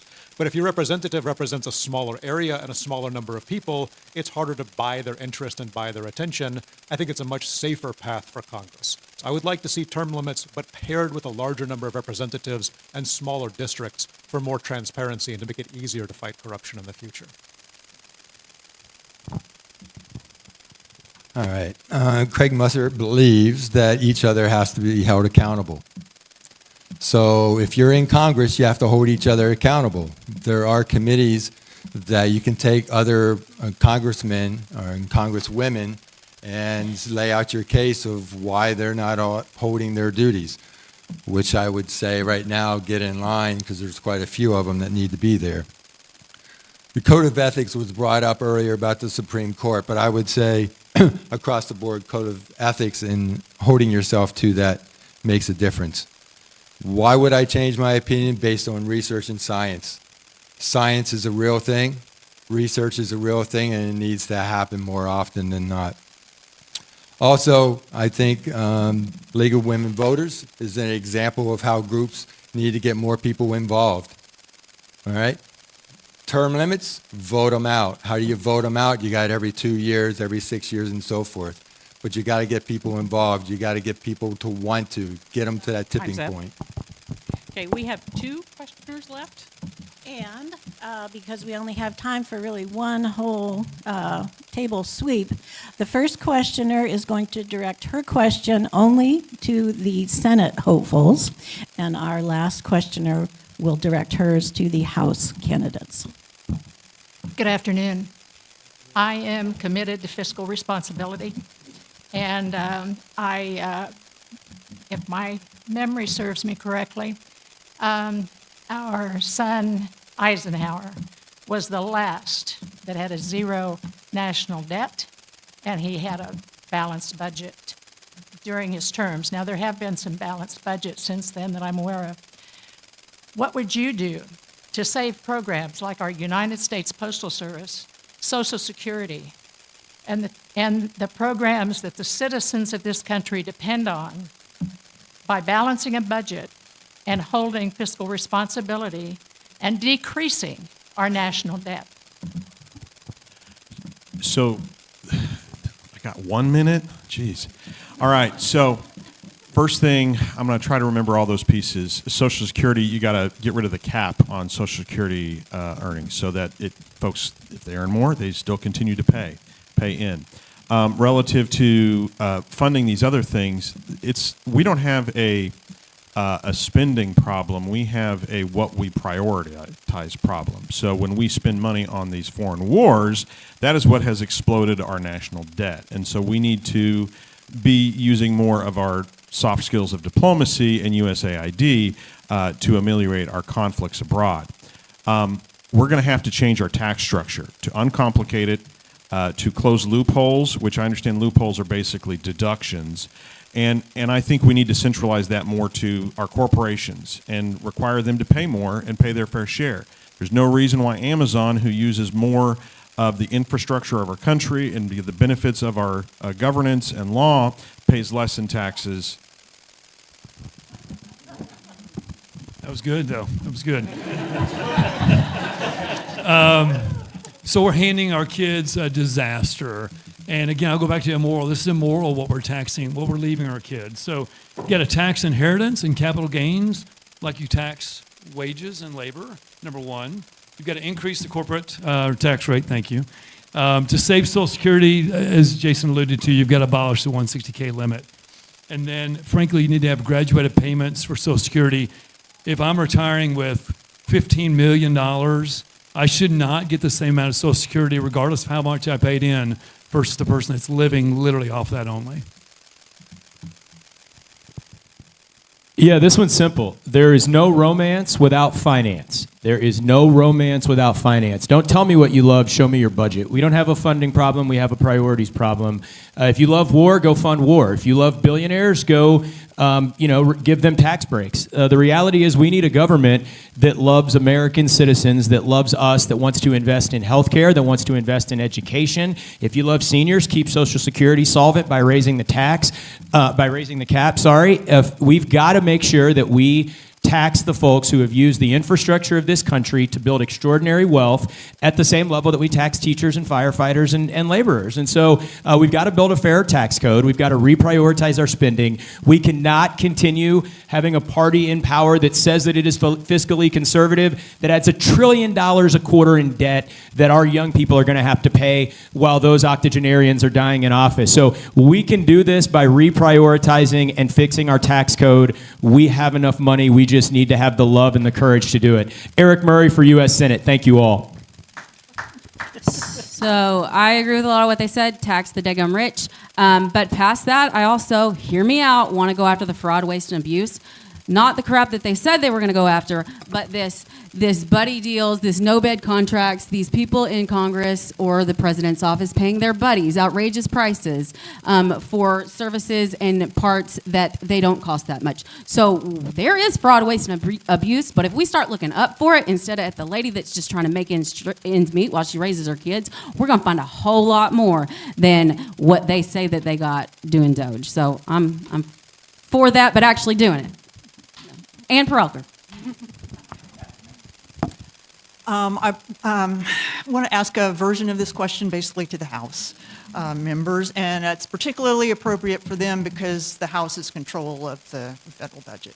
And their first responsibility is setting budget. But as has been asked here in the previous question, our national debt is out of control.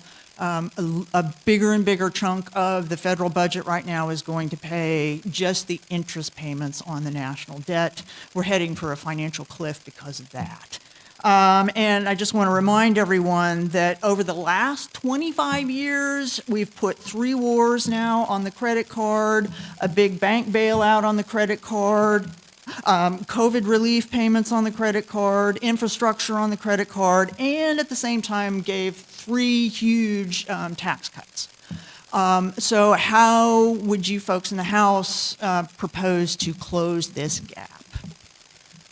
The Senate candidates gave excellent answers. I don't want to repeat what they already said. So I'll add something that is not often talked about, but should be a priority. And it's not often popular, but we say what's true and what's right, not just what's popular. We should be increasing funding for tax enforcement at the IRS.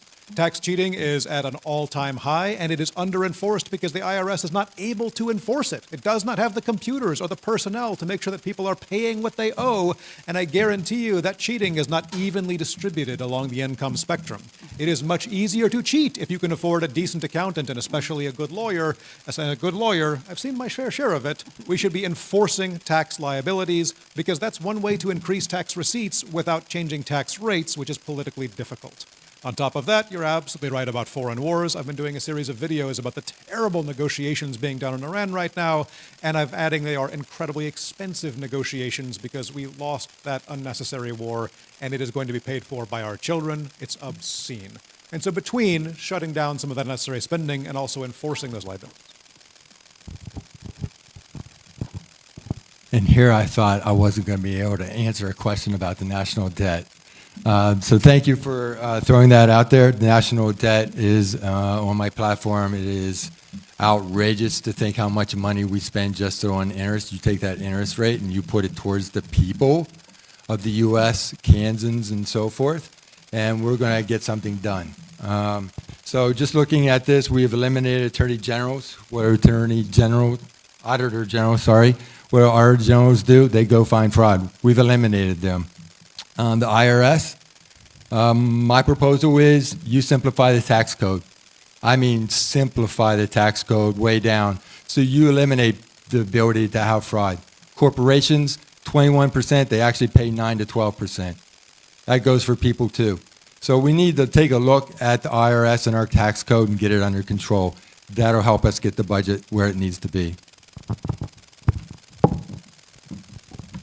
I think I just heard our Republican opponent say tax the rich more. And I love that because that's what needs to happen. But, you know, tax rates used to be so much higher for corporations. They didn't used to have CEOs making 250 times or more what the average worker makes. We need to get control of that. The gap between rich and poor has gotten outrageous. And Colin is right that the IRS is understaffed, just like DOJ has starved so many agencies. They starved the IRS, and I think the staffing cut was like 25% at least. Now they're rehiring them back, of course, because that makes so much sense. But we need to tax the rich. Then we can pay for more. And as far as like crazy spending on reflecting pools and wars and, you know, whatever, Congress, take your power back and put your foot down and stop that spending. Great. Thank you, everyone, for participating in this civil discourse. Now we will have one last session on 1 minute closing remarks from each candidate. And I think we need to start with Kevin. Thank you, guys. This is awesome. I am blessed to continue my work as my day job throughout this campaign. And my clinic time and my OR time allows me the opportunity to remain connected to the everyday challenges of y'all and Kansas families. Worrying about how to make ends meet, worrying about the safety and opportunities for their kids, and worrying about where we're headed as a country.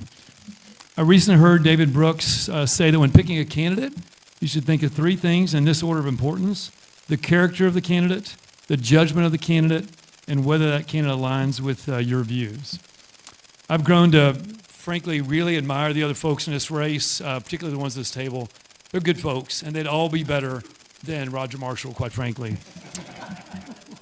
But I believe my lifetime of advocacy and my skill set uniquely qualifies me to best represent y'all, and I'd appreciate your vote. Thanks. Yeah, I want to talk about three things as we close. Showing up, electability, and teamwork. First off, thank all of you for showing up. I really appreciate you being here. Thank you, Salina League of Women Voters, for hosting. Secondly, when I give Ann this mic, I've got to run out of here because I promised to show up in Wichita in 20 minutes, and good luck with that. Electability. We continue to tell ourselves, and we didn't learn our lessons in 24, that we, just because we want to beat Roger Marshall, that we've got to find the least controversial, the most moderate, the this, that, and the other. People want change. This president was elected because people want change. He just re-rigged the system for Don Jr., didn't change it. And this idea of electability, Trump's approval rating is 30%, Biden's approval rating is 30%, Barack Obama's at like 57%. So when folks tell me that I am not electable, I take that personally. I show up everywhere and I'm electable, and here's how. The last part is teamwork. I see Sherry Kushel, rhymes with Bushel right there. We're doing the work to get House candidates elected. If we're going to drive change in Washington, we got to drive change in Topeka, and teamwork is how we do it. So good to see you, Sherry. Okay, so Thank Ann you, Perelker Eric, for again, being here. and I'm going to be just super real quick, okay? I am one of the most qualified candidates in this race, and I am here only for my children's futures. We are up against a cult of personality. These are not normal times. If they were, I wouldn't be here. I can promise you that. I felt called to run because I could not sit out while I witnessed injustice and I witnessed my country being torn apart. I think I failed to mention that my ancestors served in the American Revolution, so we've been here a good long time. And like I said, I have a huge community of immigrant people that I love, one of which who was stopped recently just for checking her papers because of her skin color. Thank God her 8-year-old was with me at the time. But that's not the country I want to live in. And we have a unique opportunity this year to actually take it back and give it back to the people. And that is what I promised to do. And I can win this general. I just got to get through this primary. But I know that I can win the people of Kansas. I got it. So vote for me. I'm Colin McRoberts. I'm running against Tracy Mann in the 1st District. And I'm not running to put myself in Congress. I'm running to create a long-term change in the 1st District so that it is no longer a safe seat, because safe seats breed weak politicians, and that is what we have seen in the 1st District for a very long time. And we have not seen for a very long time a strong, aggressive, professional campaign to unseat those politicians who take us for granted. That's what I offer. If I get elected this term because of a blue wave, and only because of a blue wave, I will have failed. Because that means I'm in office, but I haven't made a long-term stable change in the 1st District. And that's what I'm running for, to create a district where the people vote for the person who is best suited for the job and not for the traditional party. And you can see that in my endorsements. People who looked at our campaign and knew this is the path to that future for the entire 1st District. Colin McRoberts, running against Tracy Mann. Thank you very much.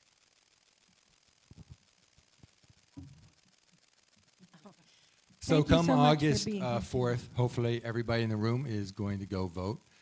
Your vote is critical. Why should you vote for me? I'm a creative problem solver. We got some real problems. We need to get things done. We don't need a yes person just to line up and do stuff. Healthcare did not come up. Out there talking to people, healthcare is the #1 issue, and that did not come up in any questions. I was a little shocked by that. Social Security, getting that secured and taken care of, simplifying the tax code. Women's rights is very important to me, the rights of everybody. We've been trampling over a lot of things. We've been saying no to, you don't have a right to how you get to treat your body and so forth. That's a big deal. Then we got to make logical cuts. We can't just go grabbing things and saying, no, this goes, that goes, whatever. We got to think about it. We got to step through it. We did it in the 90s. We can do it again to make our country great. And we got the dream. Thank you. In my travels around this district, over 18,000 miles so far, Kansans have the same, despite political differences in our belief systems, they have the same need for economic and physical security and opportunity, and we are falling short on that. Kansans want and need a change, and I believe with my public service experience, I can be that change. And I will continue to run this race full-time. I'm not going out and getting a job or returning to a job in the fall. I have been off work since and pulling from my 401k since October 1st of last year. And, you know, despite financial planner advice that I should go get some income, I am doing this, like Ann said, for my children.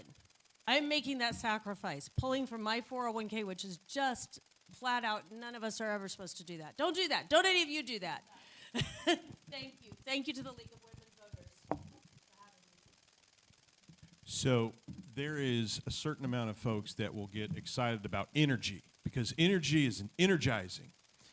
But you can pound on a table and still be really ineffective. What you need is competence. And the best predictor of future performance is past performance. What you're looking to elect in a U.S. Senator is a public servant. And I have the most experience of anybody at this table in terms of public service for Kansans doing very difficult work, advocating for very vulnerable populations. We have a numbers problem. We have 500,000 Democrats, 550,000 independents, and almost 1 million Republicans. We can't win this election as Democrats alone. We have to have Republicans cross over. And the way that you do that is you present them a moral choice. They can either choose or refuse the prosecutor of pedophiles, or they can choose the other guy. And I present that physical manifestation of the Epstein wedge, which is the one place where Republicans have separated from Trump. Vote Jason Hart. We are going to take a 5-minute break, but first I would like to thank all you candidates who have been running around the state for being here today. Thank you, thank you.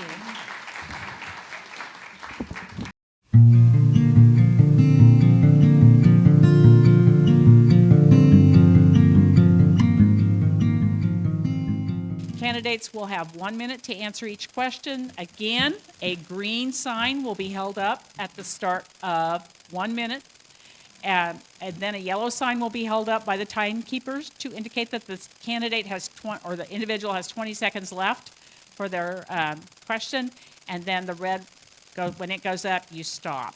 After questions from the media and audience, each candidate will again have a 1 minute time for closing remarks. Please hold all of your applause until the end of a section, and that will just keep us on track.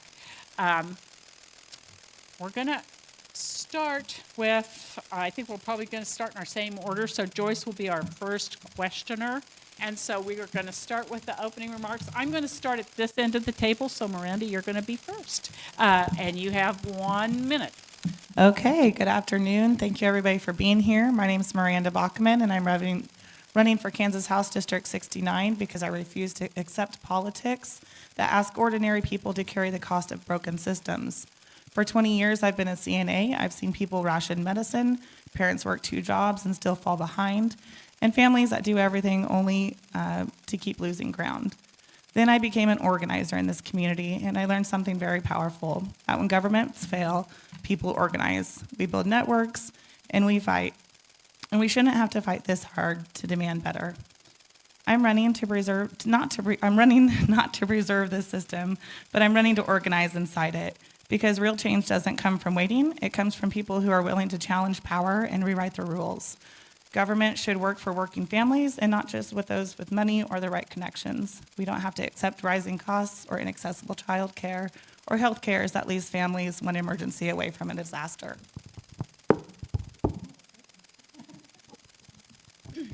Good afternoon, everyone.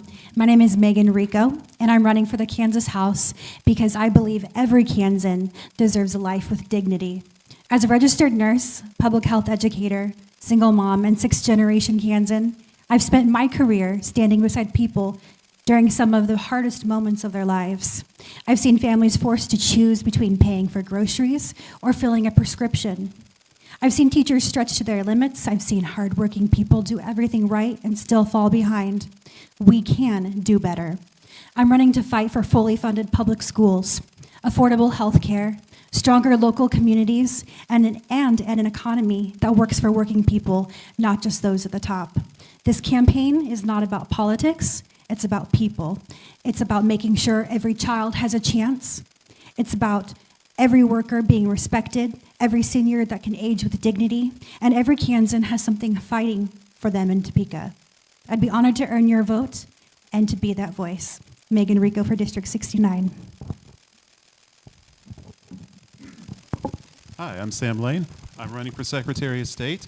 I am 45 years old. That means I spent the first 10 years of my life in the Cold War.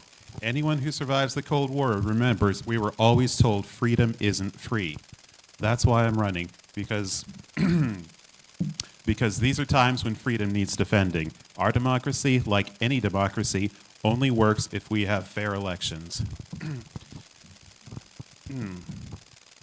You've probably never heard of me. That's because I am an outsider in politics. I'm working class. I'm not rich. I'm not anything you usually expect from a politician.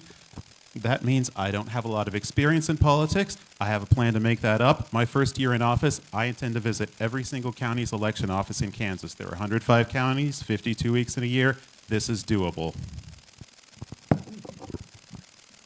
All right. Good afternoon. I'm Ethan Corson, and I'm running for governor of Kansas because as a father of 2 young boys, I will do anything to make sure that Kansas is a place where our young people can grow and thrive.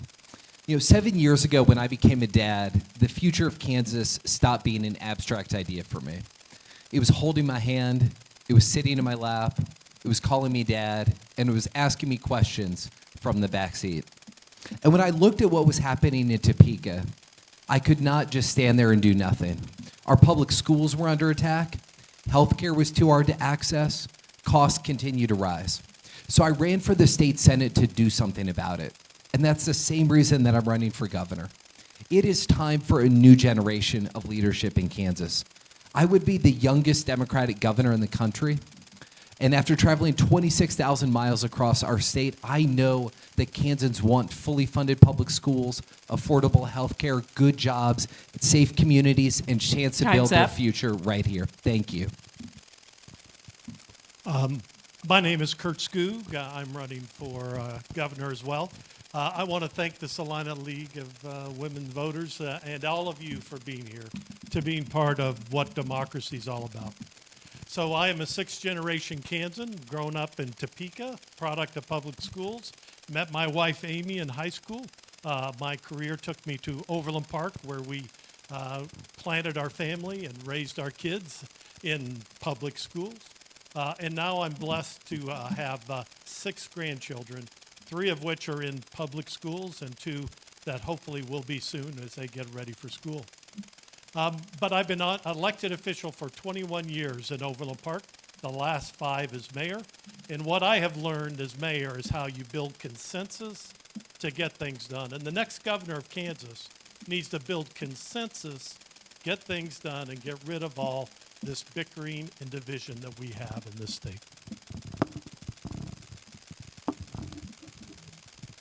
Good afternoon. My name is Sharon Calabrese, and I'm running for Saline County Commission, District Number 1. I was born and raised right here in Salina, and my husband and I have been married for 37 years, and we live on our farm, raise children here, and have grandchildren now. After earning my Bachelor of Science degree in business from K-State, I led a career as a real estate broker, but now I'm retired. And I believe my background puts me in a good position to understand the value of land and the property use and how to build a strong economy. My focus is going to be on expanding our tax base while keeping our county revenue neutral. Ooh. Okay, and I want to bring new business and high-paying industries to Saline County. We need to modernize our infrastructure, and I'll do this without raising property taxes. We will protect your hard-earned money by aggressively seeking federal and state funding and matching grants. I may have to leave early, so if I bug out, that's why. Thank you for being here. We appreciate that part. So we're going to read statements from candidates that wanted to reach out to you, but could not be here. So I'm reading a statement from Charlotte O'Hara. She is a candidate for governor. I'm sorry that my schedule did not permit me to be here in person, but thank you for the opportunity to let you know who Charlotte O'Hara is. I was raised on a farm in Bourbon County and taught grit, tenacity, ingenuity, and hard work. At the age of 8, I learned equal opportunity, leaning into the flank of an old Holstein cow sitting on a one-legged stool. I was going to take over the farm as I was the youngest of 4, but Dad said no, so off to college I went and graduated from KU with a degree in education. Within a few years, I was a general contractor. Never tell a farm girl she cannot. And I built homes in the Johnson County area for over 20 years. Currently, I own a manufacturing business with my 2 sons in Olathe. I have 5 children. The youngest came to my home when she was 10. 7 grandchildren, 2 dogs, and 1 horse, and I served in the Kansas House from 2011 to 2013 and on the Johnson County Commission from 2021 to 2025. I am a member of St. Michael's Catholic Church in Johnson County. And then another candidate for governor, Vicki Schmidt, who is a lifelong Kansan and Republican. She has been a local pharmacist for over 40 years and currently serves as Kansas Insurance Commissioner, where she reduced the cost of doing business with the government by over $96 million and returned over $206 million to Kansas taxpayers.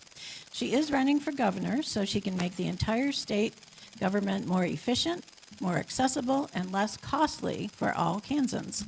Together with her running mate, Joe Newland, the former president of Kansas Farm Bureau, they will prioritize streaming state government and lowering property taxes, banning social media for kids under 16 without their parental consent, reining in AI and big tech to protect our land, water, and way of life, and ensuring our schools are preparing students to enter the workforce and be productive citizens.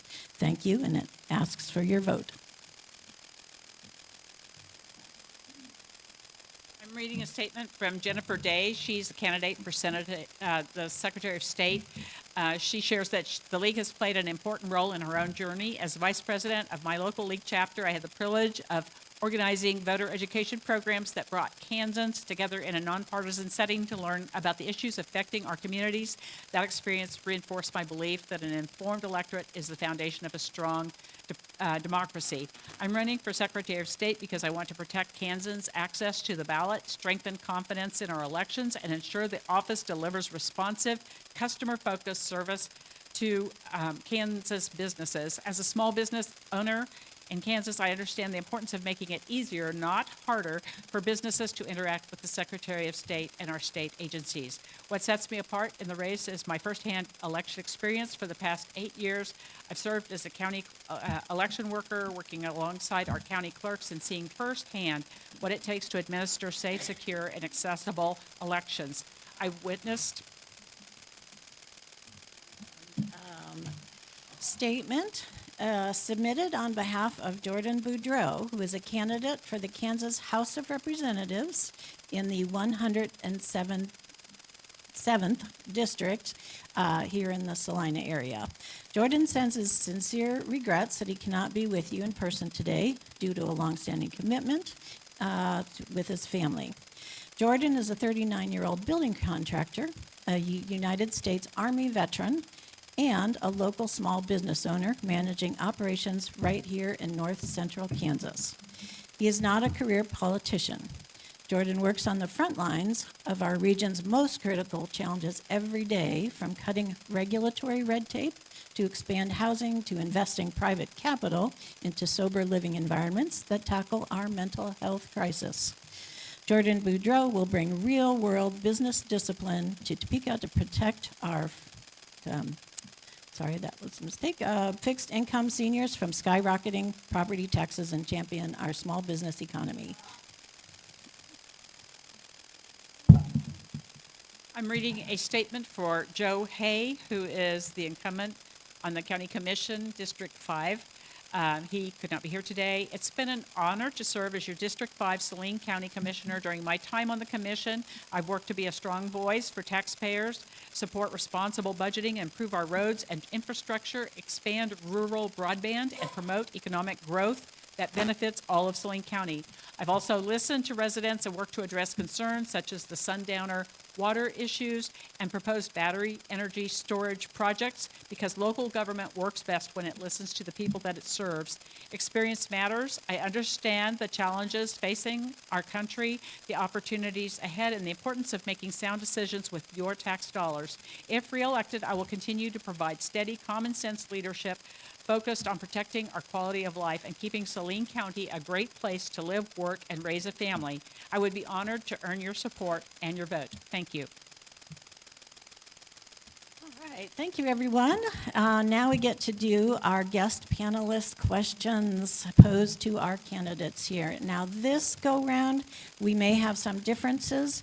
Some of the questions may only pertain to one position, such as the governor candidates or the Salina representatives. So we'll have to try to keep track and maybe not go through the whole bunch of you at one time, but sometimes we might. So if we can start with Joyce. Sorry, I forget. Thank you all for being here and running and participating in our government. One of the things I tell people, and I probably said it 1,000 times, is I would like you to be more concerned with your local and state elections than you are with our federal elections, because these are the people that live with you and actually are making decisions that will impact you the most. So thank you all for running. I appreciate all of you. So this is my question for our governor candidates. Property tax relief. Property taxes continue to be one of the top concerns we hear from Kansans. What specific proposals would you support to provide meaningful relief while ensuring local governments and schools can continue delivering essential services and not penalizing people for doing well and owning property?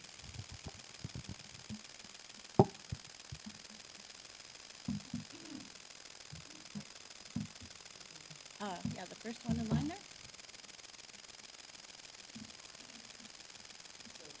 I'm really proud to be the only candidate in the Democratic side with a comprehensive plan to reduce property taxes. Last year, I introduced my Working Families Agenda. With respect to property taxes, what we need to do is we need to lower property taxes on everybody by increasing the exemption from the 20 mil that goes to the state education formula. We need to increase the exemption from the first $75,000 to the first $150,000 in assessed value. And we need to make that back up for our schools through providing them with income and sales taxes. We need a $250 vehicle registration tax credit for every single vehicle registered in Kansas. Number three, We need a property task force so we can look at long-term durable solutions. We need to bring back the renter's rebate that was done away with under Governor Brownback, and we need to freeze property taxes on more fixed-income seniors. This is one of the biggest topics I hear as I travel across the state. This is one where we need to find compromise across. One of us cannot get this done. There is no silver bullet to solving property taxes. What we've done in Overland Park is we are, you may know, we're 200,000 people. We are a dynamic economy. And we've done that with the lowest property tax in the state of Kansas. We've been able to do that by setting priorities within our community and delivering against those priorities. That's what I will do as governor. We will have conversations across the state, establishing our priorities. And then we need to match that, meeting those priorities with the right kind of income and different kinds of revenue, for the state. We need to address property taxes. We've done that in Overland Park by doing tax rebates, property tax rebates, for those who are most challenged by it. And that's what we'll do as governor. Charles, if you'd ask the next question to whomever. Yes, so my question will be for the House candidates. I believe Kansas is one of, 10 states that does not have any cannabis laws in effect as far as legalization of cannabis, whether medicinal, recreational, what have you. Where would you stand on if that were to come across your desk as a House member, and how far would you be willing to go potentially when it comes to cannabis, when it comes to marijuana, whether it's medical or recreational?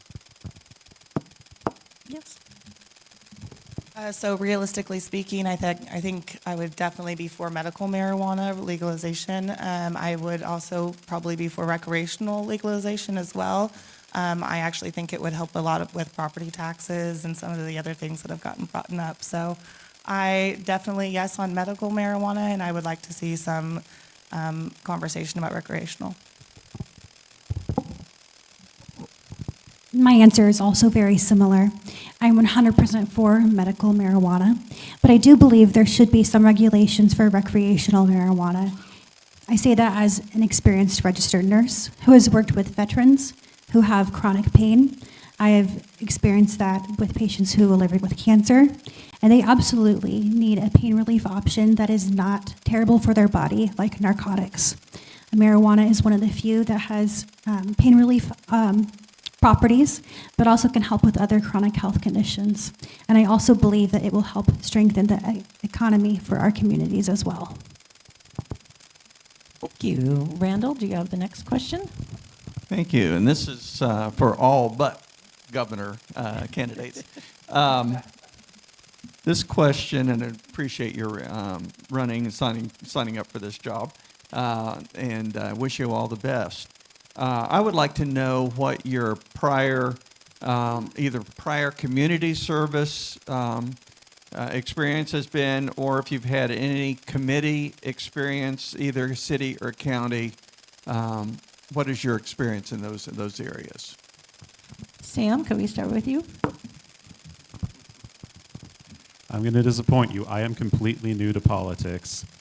I was involved in activism when I was in college. I got over-involved. I was a little bit burned out on that. And after I graduated college, it was just a couple years before 2008, so you can guess how the job market went, and I spent all my energies just trying to survive. So I do not have experience in politics. I recognize this. That's why I have this plan to visit every county. That's part of the reason anyway. It doesn't have to be political. It could be any kind of experience, volunteering in the cities and that kind of thing. I have done some volunteering. I spent half a year in India. I spent most of that time volunteering at a Tibetan Buddhist meditation center. I volunteered at 10,000 Villages for several years. That's a fair trade thing. I'm going to run out of time anyway, so there you go. Miranda? So I currently serve on a couple different boards. I'm on the Unitarian Universalist board. I also work with Smoky Hill Equality, which handles Pride every year. I have started countless community projects. I currently run a nonprofit where we work on food and health accessibility along with basic needs that some people might not be getting here in Salina. I also started a political organization, so we work with others across the world on things about voting and, I just got back from a conference, and just nonviolence training and different organizations. We have started the community fridges around town. We currently have a closet that people can have access to. So I've been organizing in this community for about 7 years now. Saw some big turnouts for the Black Lives Matter protest. I definitely consider myself an activist and an organizer. My involvement with the community began when I was very young. My first mission trip was to New Orleans after Hurricane Katrina, and I helped rebuild that community with other members in my church group. Beyond that, and in my role as a health educator for the Saline County Health Department, I was also the chair for the Saline County Opioid Task Force. During this task force, we determined that we needed to conduct a community assessment to figure out what the community wanted to do with opioid settlement funds that it was awarded, both at the city and the county level. After that assessment, we determined that our community had many pillars that required financial support, and we then formed the Saline County Opioid Grant Review Committee.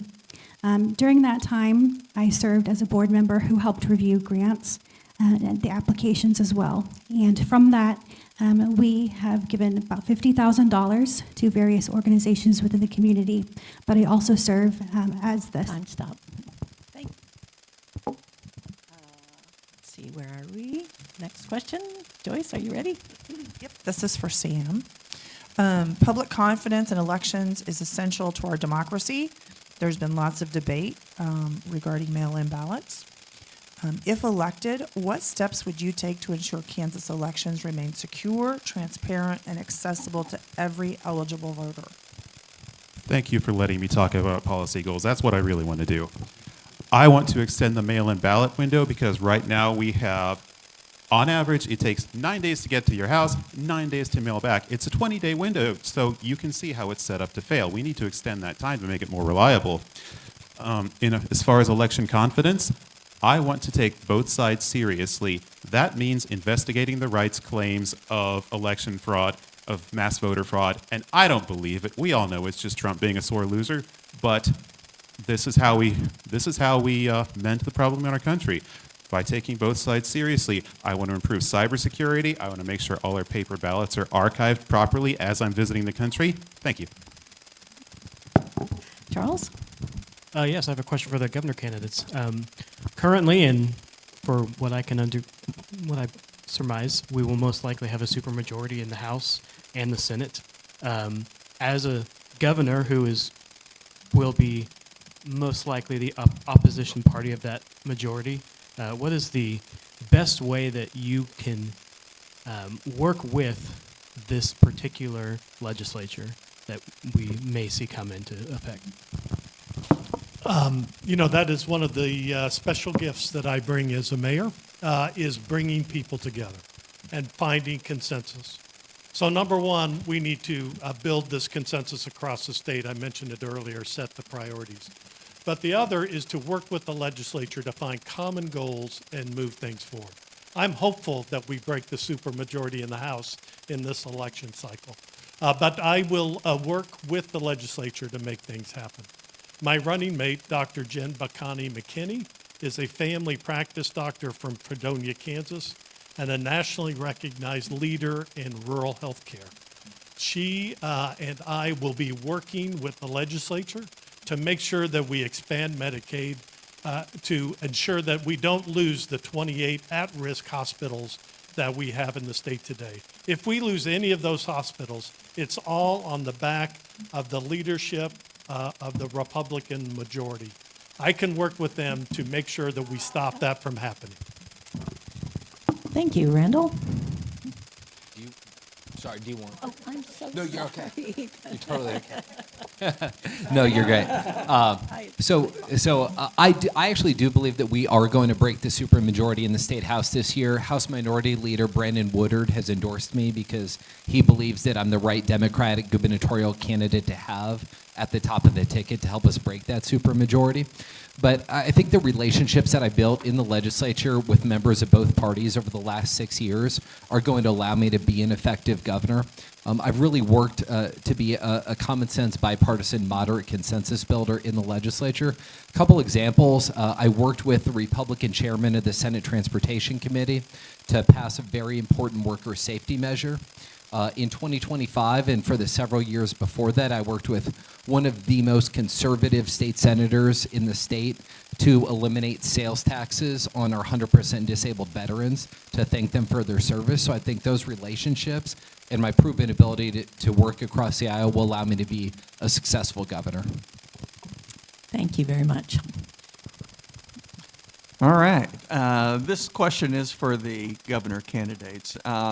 What would your approach be in funding both education, secondary, and higher, and then the higher level education, the region schools? And Ethan, if you'd go first, thanks. So, look, I'm the product of Kansas public schools. I was in a Kansas public school from my very first day of pre-kindergarten till I graduated from Garden City Community College. When I'm governor, we'll have 2 kids in Kansas public schools, so you can count on me to deliver on this issue. As you know, the school funding formula expires at the end of this year. That's going to be the first thing that hits the governor's desk. And I want to promise you that I will only sign into law a school funding formula that fully funds our public schools, including special education. I will veto any legislation that takes your public tax dollars and puts them into private schools. And I want to make sure that the school funding formula allows us to provide raises for our teachers. Because right now, Kansas is in the bottom third of states in the country in terms of teacher pay. That is just wrong, and that is not who we want to be as Kansans. Number 4, I want to make sure that we keep more of our talented educators in the profession and encourage more young people to join the teaching profession. I've sponsored a bill, and I plan to sign it into law to move all of our teachers out of Capers 3 into Capers 2 so they have a more secure retirement. Thank you. Kurt? You know, the fun thing about having running a Democratic primary is that we agree on most things, and those are the things that we agree on. But the key point is, as a mayor, we've been working on workforce, right? We have a challenge of workforce across this state. So we need to have priorities across the state of how do we build workforce? How do we build communities that attract our kids and grandkids to stay here and attract others to join us in this state? So that means we need to fund the technical schools. We need to fund our region schools. We need to make sure that our kids have a pathway to work and have a great job in this state, no matter what their ambitions are. From the trades to working at a computer in an office, to working on the farm fields and the new modern technologies out there.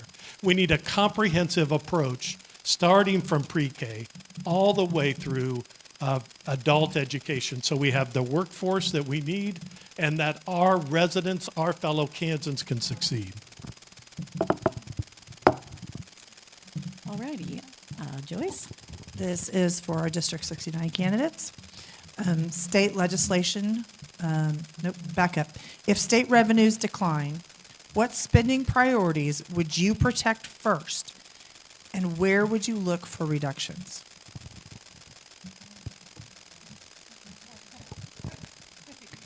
Priorities should be healthcare, education, and supporting our local communities and their economies.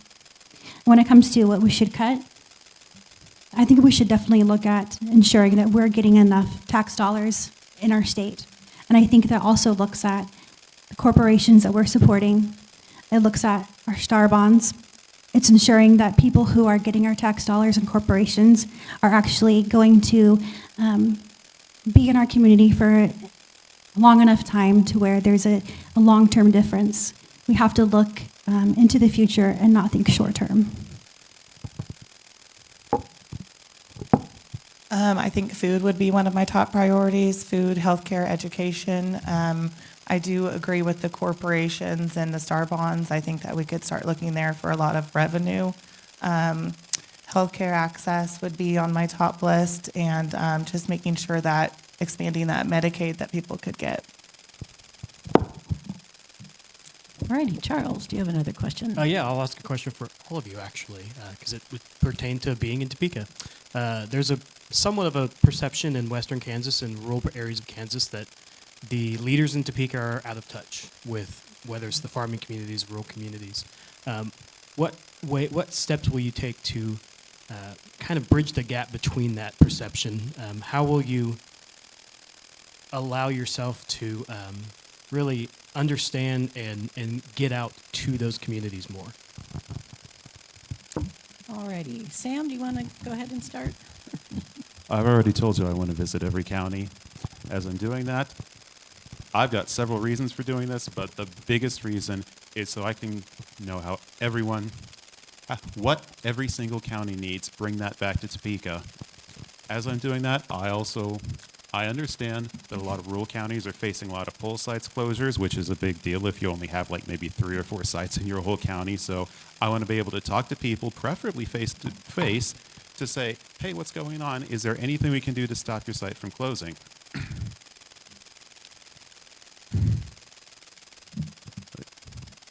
Sorry, lost my train of thought. Did I mention I'm new to politics?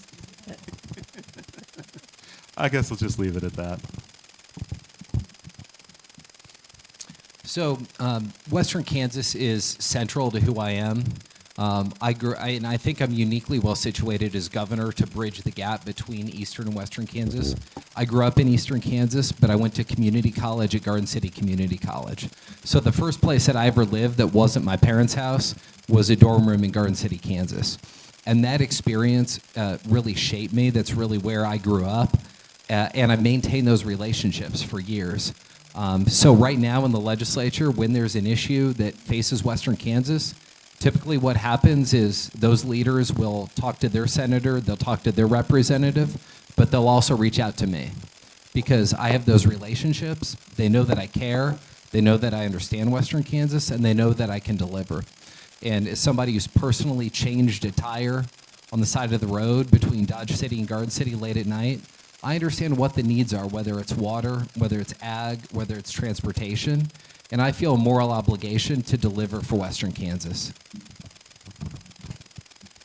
I've been traveling out west in Goodland and Dodge and Garden and also in Pittsburgh, and they don't feel heard and they don't feel included. Again, a unique role of a mayor is it's about pulling people together and getting things done. So on our website, kurtskoog.com, we have our Thrive agenda. I encourage you to go look at it. It's about building thriving communities across this state.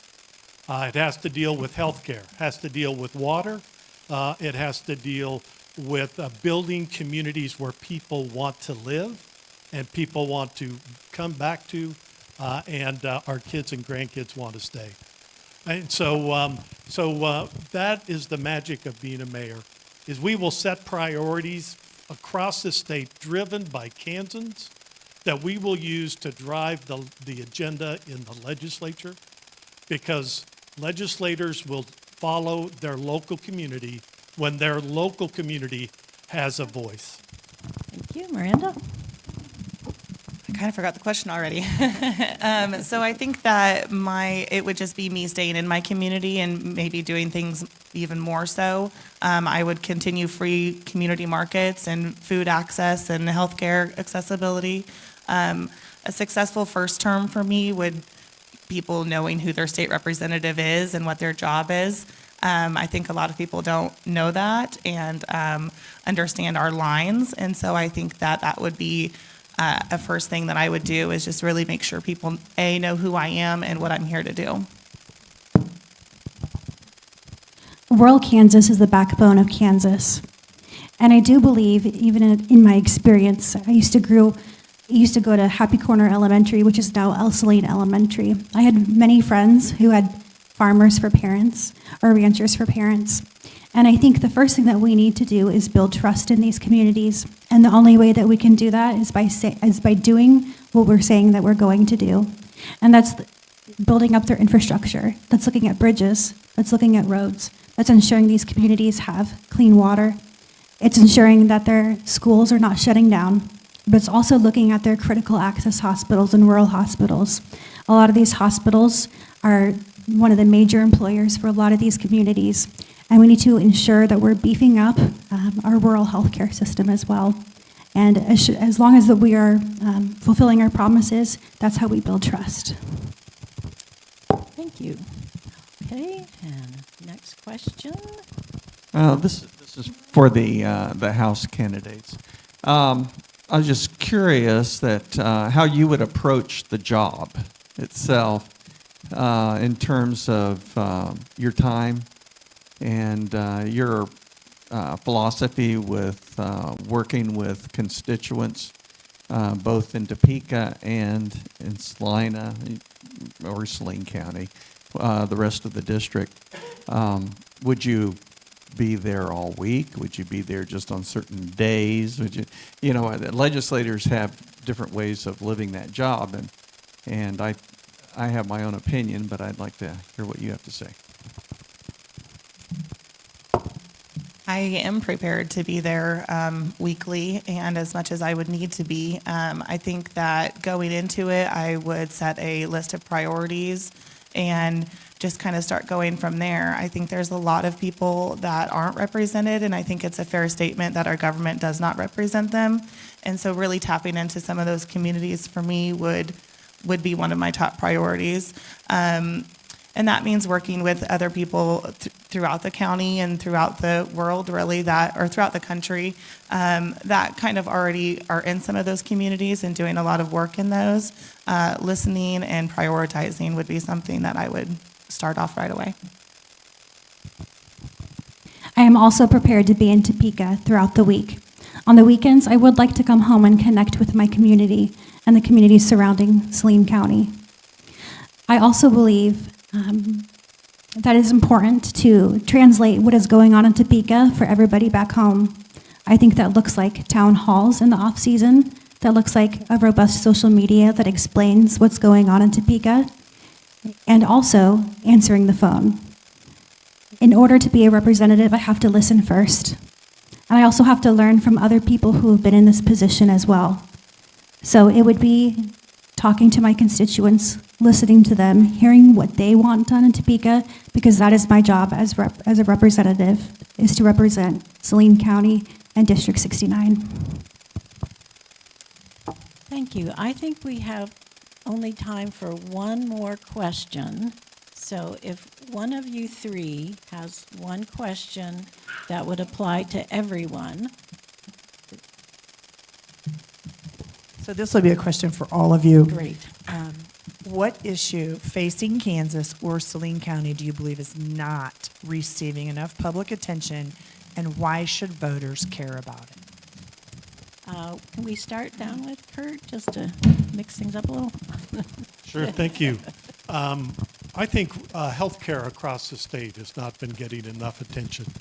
We've had a legislature, a supermajority that's not been interested in expanding Medicaid or coming up with a strategy. I mentioned already we have 28 rural hospitals that are at imminent threat of closure. My running mate, Dr. Jen McKinney from Fredonia, as I mentioned before, is an expert in rural healthcare. We have to solve this. We cannot have thriving communities when people have to drive hours to see a doctor, let alone go to a hospital. We have to fix it. We can do it. It's a basic Kansas value to have health care. And we can't have thriving communities without health care, education, and water. Those are the big priorities that are ahead of us to make sure that we thrive as a state.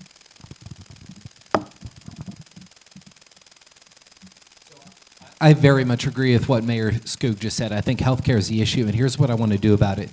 Number one, I will never give up on the fight for Medicaid expansion. It is a moral and economic imperative for our state. Number two, we need to be using every single penny that we get from the federal government for the Rural Healthcare Transformation Initiative to keep our rural hospitals open and to make sure that Kansans are getting the care they need.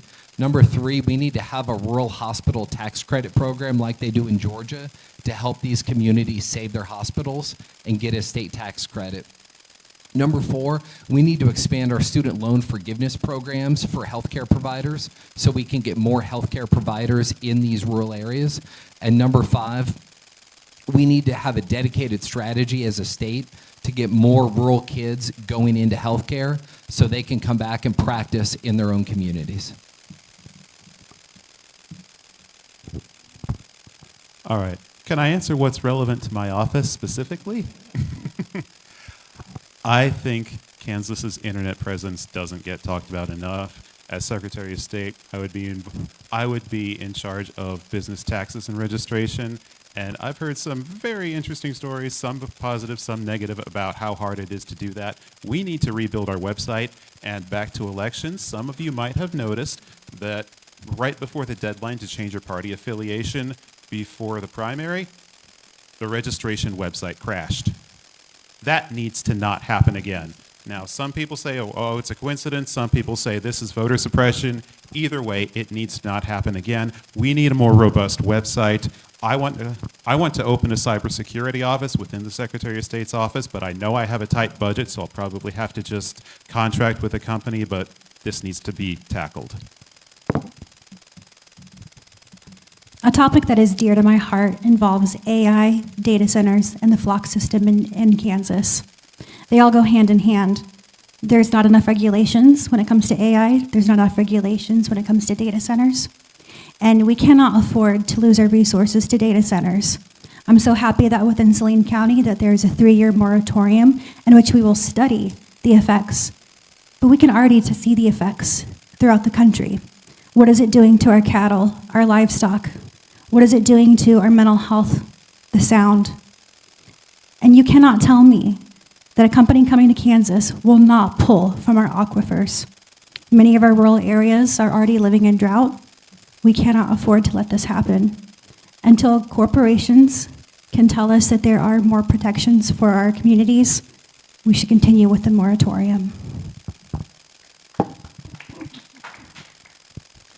Okay, now going after that, thanks for that. I think economic growth and gaps are something that we fail to achieve any kind of resolution for. I think there's a lot of people talking about it, but I don't think there's a lot of action to fill some of those gaps. So I think as soon as you start filling some of those gaps and taxing some of those corporations that need to be taxed and less taxes on some of the other taxes, I think that those things will start trickling down into healthcare, childcare, and education.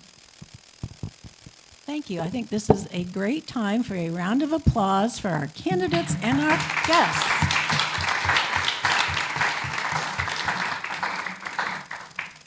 So we're going to be doing questions from the audience, and this is kind of a rare opportunity here in Salina to actually get to ask questions of somebody that's running for office.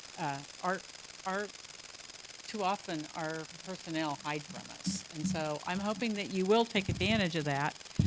We want you to limit questions to 1 minute or less, no exceptions, so keep it short and sweet. Think how you can ask your question in the fewest words. Ask succinct questions. Try not to add a lot of other statements, philosophical statements. Just ask your question. Avoid questions that require, 1, 2, or 3 answers. You want to kind of give other people more of an opportunity to ask questions. And then we're going to continue with that format where you're asking a question to. You can say all of the all of the candidates. You can say. All of the governor candidates, you can cut it up, but try to target it to a group, not an individual. The timekeepers will be using the same system that we've been seeing all along, and that's it. Line up behind our microphone so we can start asking questions. starting. I know. It's okay. I think that first we should talk about childcare when we talk about people coming back to Kansas and staying here. I think that it would be beneficial for some of these corporations to have mandated childcare and things that they have to provide for people. That being said, jobs are obviously a big thing. So expanding some of those economic, advantages that we have around Kansas, including farming and different things in different areas, I think would be a big callback for some of the people that are leaving with these degrees.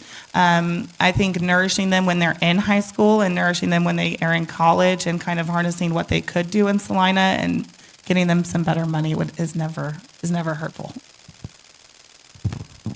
When it comes to keeping kids in Kansas, it's all about opportunity. If they can't envision themselves having a future here at each stage of their life, then they will leave.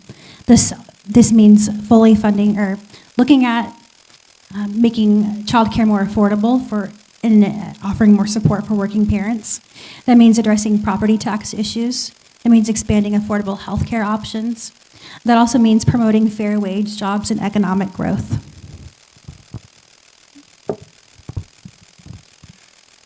There are a very limited number of ways the Secretary of State's office can tackle this problem. So one of the few things I can do, work on that website, make it easier for businesses to run so we have small businesses, easier to start, easier to keep going. That means more jobs. So I appreciate the question because I think this is one of the biggest single challenges facing our state. If you look at our graduates from our Regents universities, over 50% of them are not living in Kansas within 9 years of graduation. This is personal for me because my wife and I have 2 young boys, and the thing we talk about all the time is, number one, we want them to accomplish whatever they want to accomplish, but number 2, we don't want them to feel like they need to leave Kansas to do this. My running mate is Renee Duxler, who is the first female president and CEO of your Salina Area Chamber of Commerce. She has been at the center of helping grow Salina and the tremendous growth and development that you've had. My background is in economic development and 2 senior leadership positions at the U.S. Department of Commerce. We need to continue to attract new jobs and businesses that are going to be high-wage jobs in industries that young people are going to find interesting and are going to make them want to stay. One of the things I'm proudest of the campaign is I've traveled over 26,000 miles all across the state, and in every county we go to, we meet with the chambers of commerce, we meet with the economic development professionals about what we can do to grow our state. Thank you for the question. This is what I've been focused on for 21 years as an elected official. So Overland Park, we are doing this, right? We have built a community through hard work that keeps our kids and grandkids, not all of them, most of them, and attracts new people. We grow 10,000 to 15,000 people a decade. And how we've done that is building a community where people want to be. I want to take that experience and share it across the state. Now, when I say that, I don't mean building Overland Park across the state. What I mean is each community has their own vision, their own dreams of who they want to be.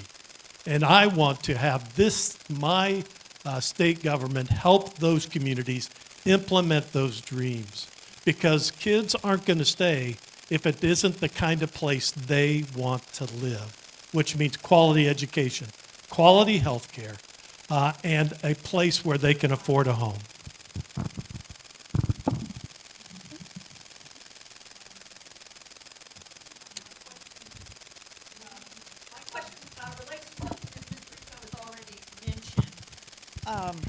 I'm concerned about data centers as well. And so this is a question directed to the legislature candidates and the governor candidates. What is your perspective on data centers, and should they be getting tax breaks?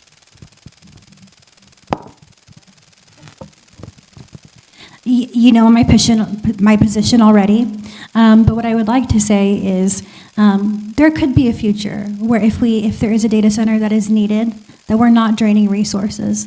Other countries are already experimenting in that, and I think we really should pay attention to that. We do have a weakened electrical grid in the United States.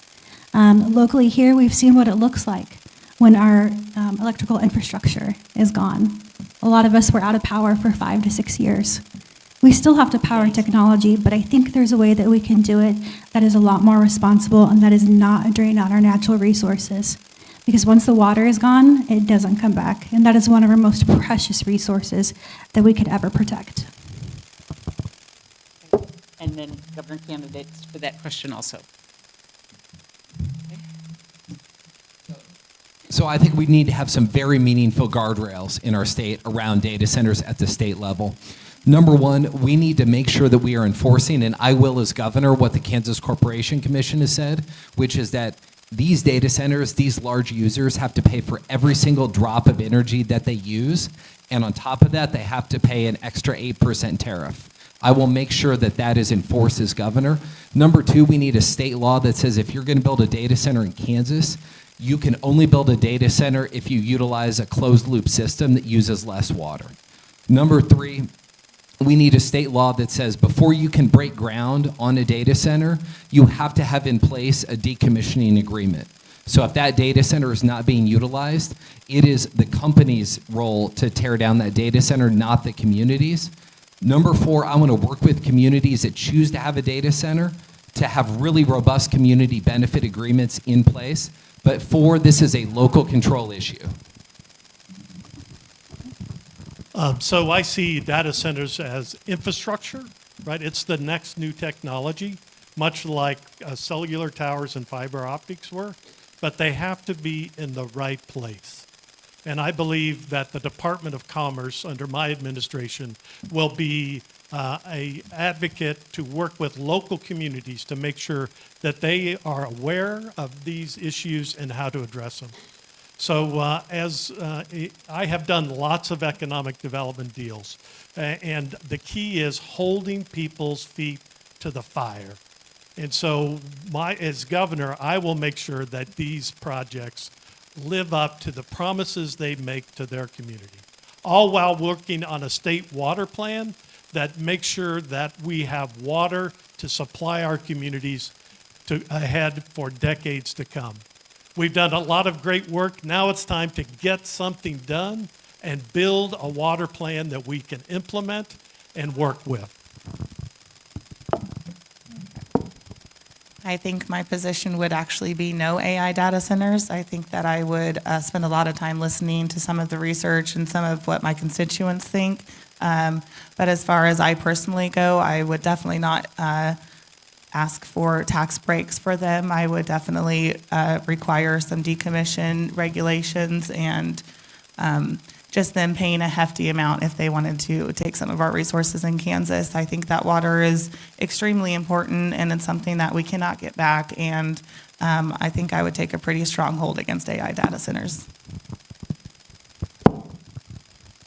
This may be the last question. Hi, I'm Bill Butler. I'm a descendant of the Revolutionary War. I'm a very proud descendant of the Revolutionary War. I've got a tough question for you. It's a little bit off the wall. How do you feel about being an American? Is that for everybody, I assume? Okay, so I think we started with Megan, so we're going to start with Sam. It's the whole reason I'm running. By the way, if my name Lane sounds familiar, I trace my roots back to the Civil War. My dad once told me I was a descendant of a famous abolitionist. I later did my own research, found out I'm the descendant of a famous demagogue who went with the abolitionists because that was the reason the wind was blowing in Kansas. Yeah, don't get too wrapped up in your heroes. But yes, I love this country. I go back many generations. I've got ancestors going back to the Mayflower. I've got ancestors going back to before whites discovered this place. I love America. Everything I'm doing is because I believe that this is America's hour of need and people need to step up, and I want to be one of those people.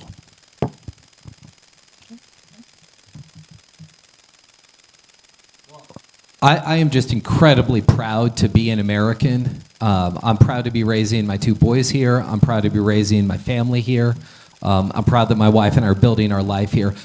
And on top of that, I'm incredibly proud to be a Kansan. I think our history is unique among other states. You know, I think our history, we're so proud of coming in to the Union as a free state. I'm proud that we were the state that, because of the bravery of the Brown family, helped integrate public schools, not just in Kansas, but across our entire country. I'm proud that we were the first state after the Supreme Court struck down Roe to have a vote on abortion rights.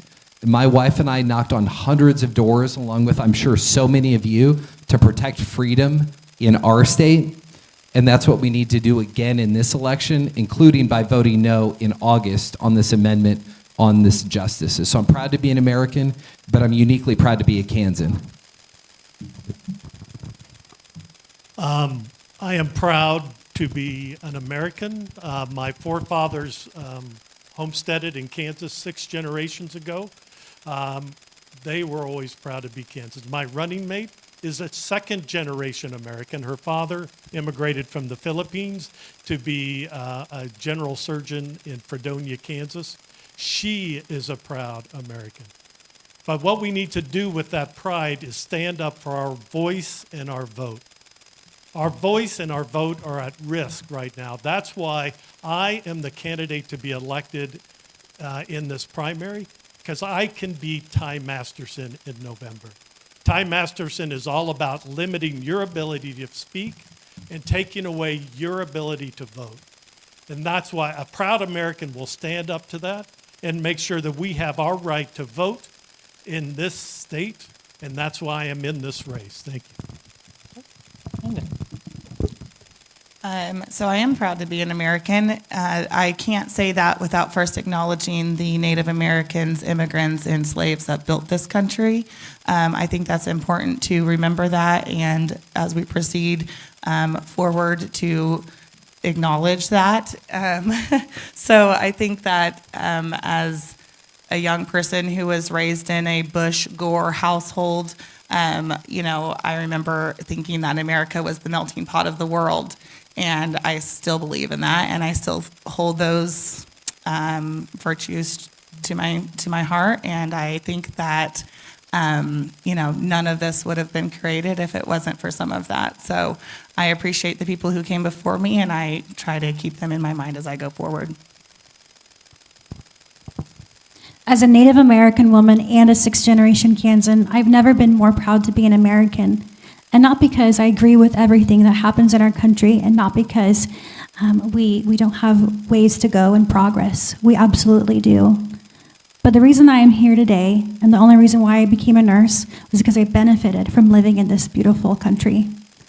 My kin are also Mexican American, and it has been heartbreaking to live in a dichotomy in which I'm also American, but I have ancestors who are Mexicans and Native American.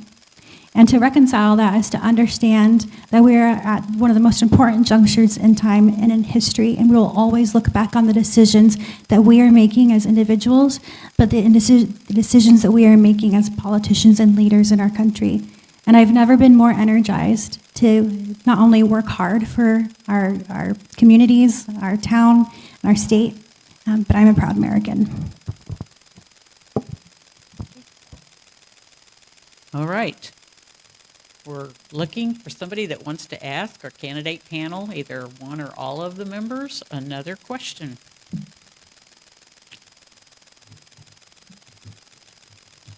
I'll give you a pause. All right. Another tricky question to our wonderful candidates here. We then will move on to our candidates' closing statements.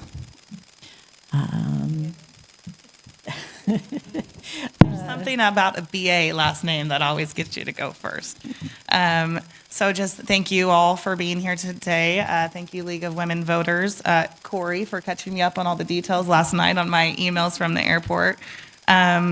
So I just wanted to say that if you believe in the power of organizers and the strength of community and in politics that fight for working people, I, Miranda Bachman, am asking for your vote. Let's build a movement that doesn't just respond to injustice, but transforms the systems that create it. Thank you. I'd like to leave you with one closing thought. As a nurse, I've learned that something that has shaped the way that I see the world. Before people need solutions, they need to know that they matter. Whether I was caring for a newborn, an elderly resident, or someone struggling with addiction, or a family member facing impossible choices, every person wanted the same thing: to be seen, to be heard, and to be treated with dignity. I believe that politics has forgotten that. We don't have to agree on every issue. We don't have to agree, on every policy. What we should agree on is that every Kansan deserves dignity. Dignity in our schools, dignity in our healthcare, dignity in honest work, dignity in growing older, dignity in being able to build a life here instead of feeling like you have to leave Kansas to find one. If you remember one thing about me tonight, I hope it's this: I'm not running to win an office, I'm running to restore dignity to the people this office was created to serve. I'd be honored to earn your vote. Thank you. Megan for District 69.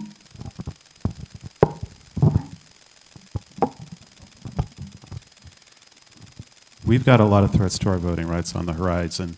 We've got this SAVE Act bill that pushes unfair voter ID requirements. Kansas already has really strong requirements. This would push it over the edge. Again, kind of like back in the Kobach era. We've got threats of new rules to purge people from voter registration rolls. This race matters.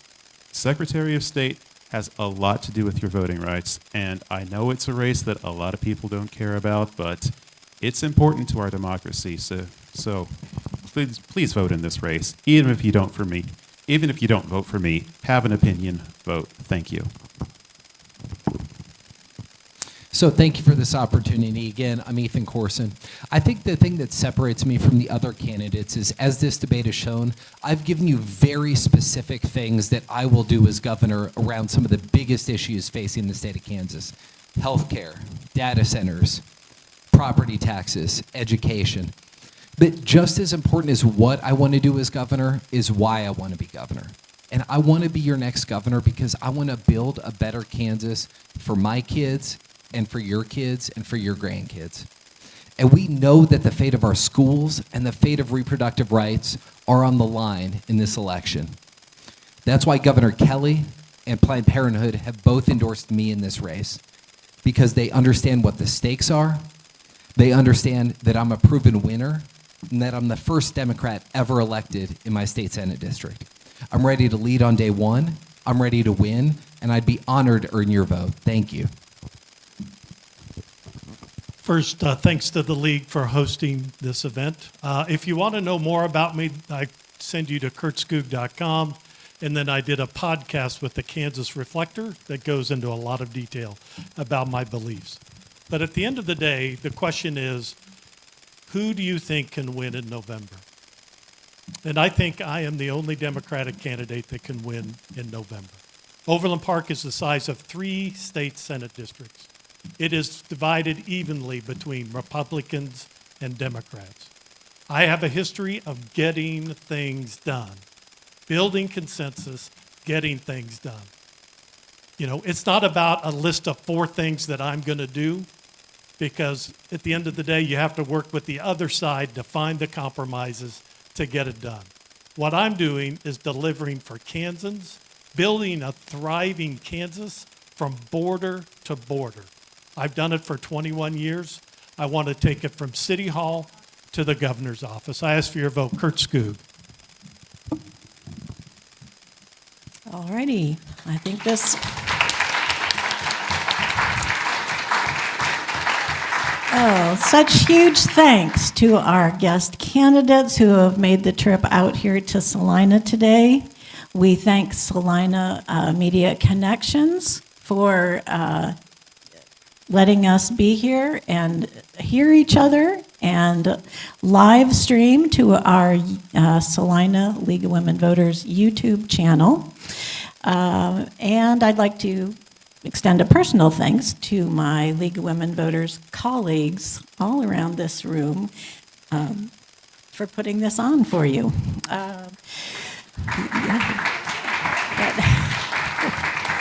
Yes. And we do encourage you to go to our website, salina.org, lwv.org. You can go and see the questionnaires that these candidates and the earlier ones filled out for you to read through as you're watching the recording of today's panels. Please feel free to contact the League of Women Voters, and I'm sure the candidates would say the same. Please go to their websites and ours for questions and further discussions. Do get out and vote. Election Day is August 4th, and early voting starts July 18th. So get out there and vote whenever you can. And then we do have materials over here. We have signs, Your Vote Matters. We have materials on the judicial amendment. That's very important. And again, this Wednesday night here in Salina at Tony's Pizza Center at 7, Supreme Court Chief Justice Lawton will talk about this, and you can find out more there. So you can all go back and find the recording to watch later on our YouTube channel. And then one last thing, please come back here Sunday, September 27th for our candidate forum for the general election. See y'all later.